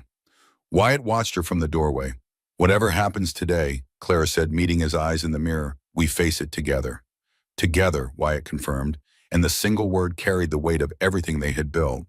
The sale was conducted on the steps of the Silverton courthouse by the bank manager Elias Partridge, a nervous man whose spectacles kept sliding down his nose and whose stammer grew more pronounced as the crowd grew larger. Sheriff Harlan Beckett stood to one side, his badge freshly polished, his hand resting on the butt of his revolver with the uncertain grip of a man who hoped desperately that he would not need to use it. The town had gathered. Every rancher in the valley, there was their older children. Miners from the surrounding hills, every shopkeeper on the main street. They lined the boardwalks and filled the courthouse steps and stood in the street itself, a mass of frontier humanity united by the shared understanding that what happened in the next hour would determine the future of the place they called home. Victor Crane arrived in his black carriage drawn by matched gray horses, an ostentatious display of wealth, in a town where most men rode a single horse that they also used for work. His lawyer Aldridge sat beside him, sharp-faced and carrying a leather case. Jeb Holloway rode alongside, his black duster coat open despite the cold, his flat eyes scanning the crowd with the professional detachment of a man cataloging targets. Crane descended from the carriage with the polished ease of a man who believed the world arranged itself for his convenience. He surveyed the gathered crowd with a faint smile that did not touch his gray eyes, and took his position at the front of the courthouse steps with the proprietary confidence of someone who had already decided how this would end. His bid, delivered by Aldridge in a clipped and professional voice, was 30% above the assessed value of Caldwell's property, a sum calculated not merely to win, but to annihilate. A financial sledgehammer applied where a tap might have sufficed, designed to demonstrate that resistance to Victor Crane was not merely futile, but foolish. Then Wyatt stepped forward. He wore his best shirt and his cleanest hat, and the same steady expression he brought to everything, the look of a man who had stared down blizzards and droughts and the death of people he loved and had not yet been broken by any of it. His bandaged hands were steady, his voice was clear. The Hawthorne counter, bid backed by Theodore Marsh's Denver financing, matched Crane's offer dollar for dollar, and it included an additional provision that sent a ripple of approval through the assembled crowd. The buyer would honor all existing water-sharing agreements with neighboring ranches, preserving the communal system that had sustained the valley's families for a decade. Crane's smile tightened. Aldridge immediately challenged the bid, citing the residency motion filed the previous week. Partridge, the bank manager, wavered visibly, caught between the legal pressure from Denver and the moral pressure of 200 pairs of eyes that knew exactly what was at stake. The crowd's murmur shifted from approval to anger. Jack Henley's voice rang out from the back. "Since when do Denver lawyers tell us who can buy land in our own valley?" Shouts of agreement. The tension wound tighter. Partridge looked like a man who wished very much that he had chosen a different profession. And then from the far end of the main street came the sound of horses. Not one or two, 6 riders approaching at speed, their hoofbeats rolling down the packed dirt street like the opening notes of thunder. The crowd parted, heads turned. Crane's expression shifted for the first time, a flicker of something that was not concern, but was its close neighbor. The lead rider wore a silver star on his chest that caught the morning sun and threw it back in a flash of authority. Behind him rode 4 deputy marshals and a man in a dark suit who carried himself with the quiet gravity of someone who represented something larger than himself. Marshal Braddock, Territorial Marshal's Office, Denver. The man Thomas Caldwell had named in his final letter as the one person in the territory beyond Victor Crane's reach. Braddock dismounted with the unhurried efficiency of a man who had done this many times before. He was not tall, not physically imposing, not the kind of man you would notice in a crowd, but when he walked up the courthouse steps and produced a folded document from his coat, every person present understood that the ground had shifted. "I have here a court order from the Territorial Judiciary," Braddock said, his voice pitched to carry without shouting. "The sale of the Caldwell property is hereby suspended pending a criminal investigation into the death of Thomas Caldwell and related matters of land fraud, mining, claim tampering, and conspiracy." He looked at Crane with the flat, dispassionate gaze of a man doing a job he took seriously. "Mr. Crane, Mr. Holloway, and 3 named associates are requested to accompany us to Denver for questioning." The word requested carried the same weight as required. Everyone knew it, including Crane. For a moment, the entire scene held its breath. The crowd, the marshals, the Hawthornes standing together on the courthouse steps, Wyatt with his arm around Clara Garrett beside them, Silas behind a wall of family that had been forged in fire and held together by a woman who had arrived with nothing but a carpet bag and the stubborn refusal to accept defeat. Then Holloway made his mistake. It was small, a shift of weight, a hand drifting toward the hip where his gun hung. The movement was reflexive, born of years of solving problems with violence, and it lasted perhaps 2 seconds before his conscious mind caught up with his instincts and told him that drawing on 6 federal marshals in front of 200 witnesses was not a problem that violence could solve. But those 2 seconds were enough. Sheriff Harlan Beckett, who had spent months paralyzed by fear, who had watched his town be terrorized by a man he lacked the courage to confront, who had pinned his badge to his chest each morning, knowing he was failing the people who trusted him to protect them, drew his revolver and leveled it at Jeb Holloway. "Don't," Beckett said. One word, spoken quietly, carrying the weight of a man who had finally found the bottom of his fear and discovered that beneath it was something harder and more enduring. Duty. The thing he had sworn to uphold and had been failing to uphold and would not fail to uphold now in this moment, with his town watching and his badge on his chest and the future of everything he was supposed to protect hanging in the balance. Holloway froze. The marshals closed in. Crane was escorted toward the marshal's wagon, his composure crumbling with each step, his protests growing shrill in a voice that no longer sounded polished or powerful but merely frightened. As he passed Clara standing on the courthouse steps with Wyatt's arm around her and her hand resting on the place where their child grew, Crane stopped. His gray eyes locked on hers, and the rage in them was the impotent rage of a man who had been beaten by someone he had dismissed as insignificant. "You," he said, "a mail-order bride. You ruined everything." Clara met his gaze with the calm steadiness of a woman who had buried her parents, crossed a continent, stood up in a church full of strangers, survived a fire, and carried a dead man's truth 3,000 miles to deliver it to justice. "Thomas Caldwell ruined your plan when he hid the truth where you could not find it," she said. "I just delivered the message." Crane was led away. Holloway followed in irons. The crowd erupted. Ranchers who had lived under Crane's shadow for years embraced and shouted and threw their hats in the air. Women wept. Children cheered without understanding why. Old Emmett Dawson grabbed Nolan in a bear hug that lifted the younger man off his feet. It was not a clean victory. The legal process would take months, and the outcome of the trial remained uncertain. But the tyrant had been dethroned, and the community that had been living in fear had discovered in the space of a single morning that they were stronger than the thing they had been afraid of. This trial took place in Denver 3 months later, and its outcome reached Silverton through Garrett, who had traveled to testify and returned with stories that he told and retold at Maggie's boarding house until every person in the valley had heard them. He described the moment Thomas Caldwell's letter was read aloud in the courtroom, how the jury foreman's face changed from skepticism to certainty, how Crane's composure, already frayed, collapsed entirely, the carefully maintained mask of civilized authority falling away to reveal the desperate predator beneath, how a woman in the gallery wept openly and was later identified as the widow of Hank Morrison, the rancher whose barn Crane's men had burned. Crane was convicted of conspiracy to commit fraud, intimidation, and accessory to murder. 15 years in the territorial prison. Holloway received 8 years for manslaughter.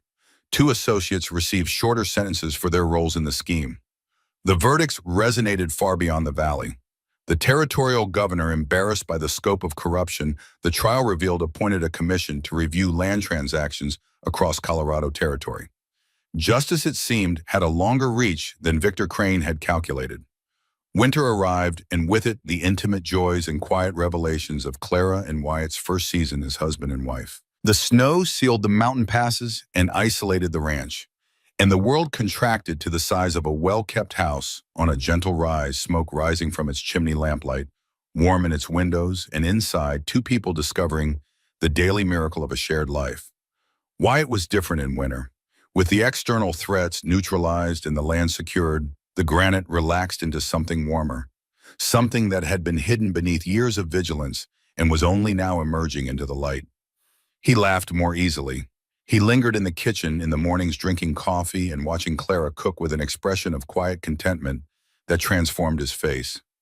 He read aloud in the evenings, his deep voice filling the room with Tennyson and Mark Twain, and the sound of it reminded Clara so powerfully of her father reading Dickens in the Philadelphia row house that she sometimes had to turn away to compose herself. Clara continued teaching through the winter. 12 students now, their ponies stamping in the cold outside the schoolhouse, while inside the stove that Silas kept loaded each morning before dawn radiated heat, and the children bent over their slates with the focused determination of young minds discovering the power of written words. The schoolhouse with its bright red door became a source of pride for the entire valley, a symbol of what was possible when people chose to build rather than tear down. The brothers found their individual paths. Wyatt's walls remained down. He would never be a man of many words, but the words he gave Clara carried a weight that volumes could not match. "Good morning. How are you feeling? I love you." 3 phrases spoken daily with a sincerity that made each repetition feel like the first time. He still rose before dawn and worked until the light failed, but he came home at noon now, always crossing the yard with the long stride of a man who had somewhere good to be. Garrett channeled his charm into civic purpose. His testimony at the trial had awakened something in him, a passion for the machinery of justice and governance that surprised everyone except Clara, who had always suspected that beneath the jokes and the easy grin lay a man of serious convictions. When Silverton held its first proper election for a town council, Garrett won by a margin that embarrassed his opponents and delighted his family. He also began courting Catherine Marsh, the spirited, red-headed niece of the Denver banker, who had come to Silverton to teach school after Miss Perry's departure. Garrett insisted the connection to the banker was pure coincidence. Nobody in the family believed him, and Catherine herself found the denial amusing enough to repeat at every opportunity. Silas's path was the quietest and perhaps the most beautiful. His friendship with Clara had given him permission to be fully himself, and the man who emerged was both the ranch hand his brothers needed and the artist his mother had always known he was. He began selling his carved furniture through a dealer in Denver, where it was praised for craftsmanship that balanced frontier strength with a delicacy of detail that seemed almost impossible from hands so large and calloused. The income supplemented the ranch earnings, and the recognition gave Silas a confidence that showed in the way he carried himself straighter, more certain a man who had found the place where his abilities and his purpose intersected. He also began corresponding with a woman in San Francisco, a bookshop owner who had written to compliment the inlay work on a writing desk Silas had sold through the Denver dealer. Their letters grew longer with each exchange. By late winter, Silas mentioned casually at the supper table that he might ride west in the spring to visit a business associate. Garrett's grin stretched so wide it threatened to meet at the back of his head. Maggie and Nolan Dawson found each other in the way that people sometimes do not, through dramatic revelation, but through the steady accumulation of small moments. Nolan, emboldened by the general atmosphere of courage and new beginnings that seemed to have settled over the valley like weather, finally asked Maggie to dinner. She accepted with the brisk practicality of a woman who had been waiting for exactly this question and was glad it had finally arrived.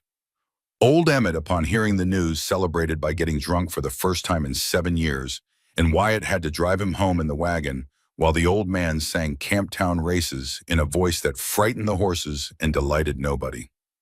Spring came. The snow retreated up the mountains like a white tide going out, revealing the green and gold of new grass beneath. The creek swelled with meltwater. The calves were born wobbling on new legs, their mothers lowing with the ancient patience of creatures performing a task they understood at the deepest level of their being.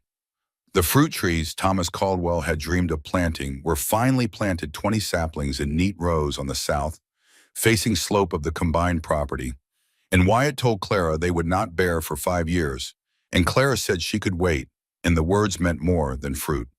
Clara's time arrived on a morning in early July when the wild flowers had bloomed across the meadows, and the air was thick with the hum of bees and the particular sweetness of a world at the height of its growing season. Maggie and Dr. Wallace attended. Wyatt was banished to the porch, where he paced a groove into the floorboards that would remain visible for decades, a physical record of a man's love and terror and helplessness inscribed in wood. Garrett sat with him, attempting distraction through conversation that neither of them could concentrate on. Silas sat on the steps and whittled through an entire block of cherry wood, reducing it to a pile of fragrant shavings, his hands moving with the automatic precision of a man whose mind was somewhere else entirely. 14 hours. The longest 14 hours of Wyatt Hawthorne's life, longer than any blizzard he had endured, any drought he had survived, any night he had spent wondering if the ranch would make it through another season. He heard Clara cry out twice, and each time he started for the door, and each time Garrett caught his arm and held him, and the effort of not going to her was the hardest thing Wyatt Hawthorne had ever done. Dawn broke over Hawk's Ridge in shades of rose and gold, and with it came a sound that stopped Wyatt's pacing and Garrett's talking and Silas's whittling and the breathing of every person on that porch. The cry of a newborn, thin and furious and absolutely alive, splitting the morning air like a declaration of intent. Dr. Wallace opened the door. His face held the quiet satisfaction of a man who had just participated in the most fundamental of human miracles. "Congratulations, Mr. Hawthorne. You have a daughter." Wyatt entered the room and found Clara exhausted and radiant, her hair damp against the pillow, her eyes bright with a tiredness that went beyond the physical and into some deeper territory of the soul.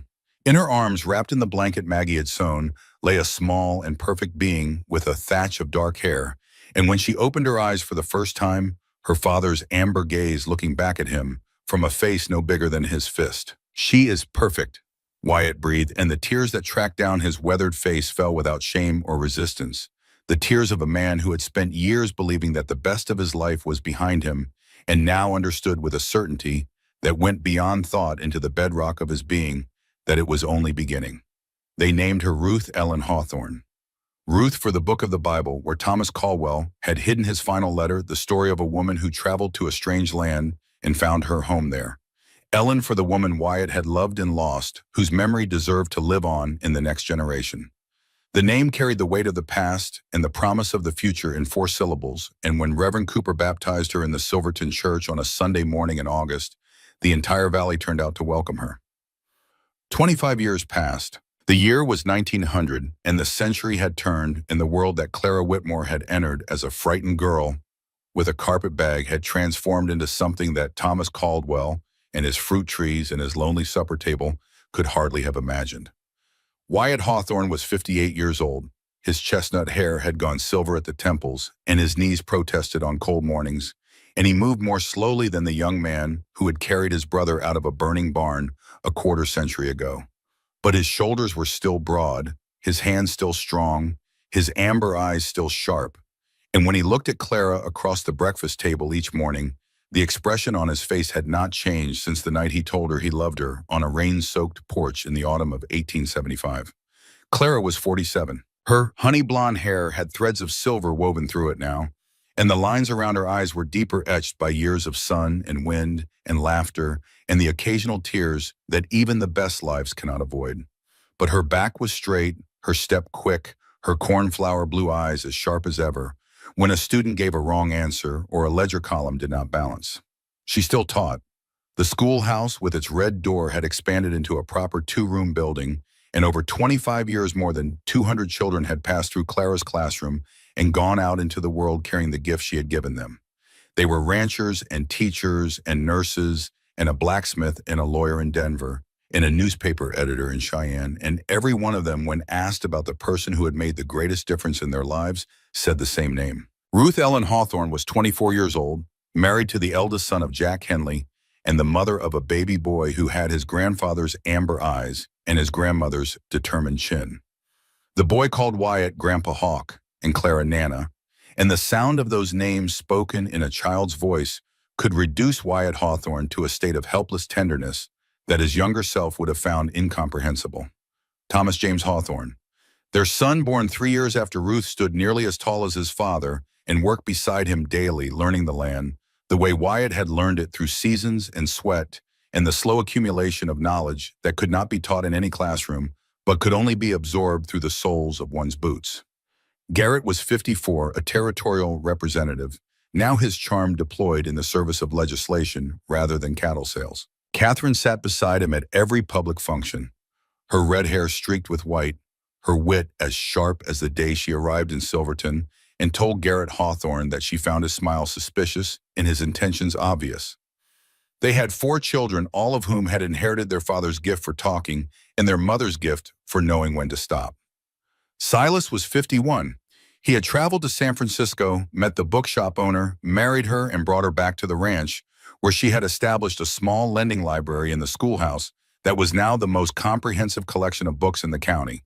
His furniture was sold across the western states, and a rocking chair he had carved for the territorial governor's office was considered one of the finest pieces of frontier craftsmanship in existence. His auburn hair was gray at the temples now, but his hands still created beautiful things, and he still sang while he worked. Old Emmett Dawson had died in 1892 at the age of 75, and was buried on the hill overlooking the ranch in the spot he had chosen himself with a view of the pastures and the mountains and the creek that never stopped flowing. His headstone, carved by Silas, read simply, "Loyal as bedrock."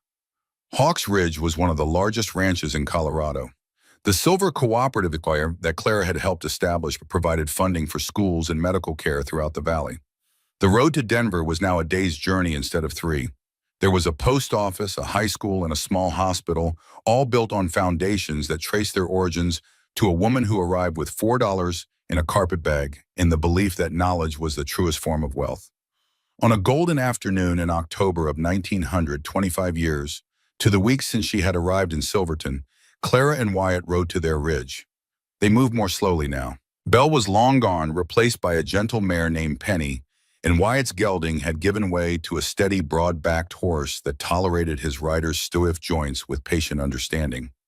But the ridge was the same. The view was the same.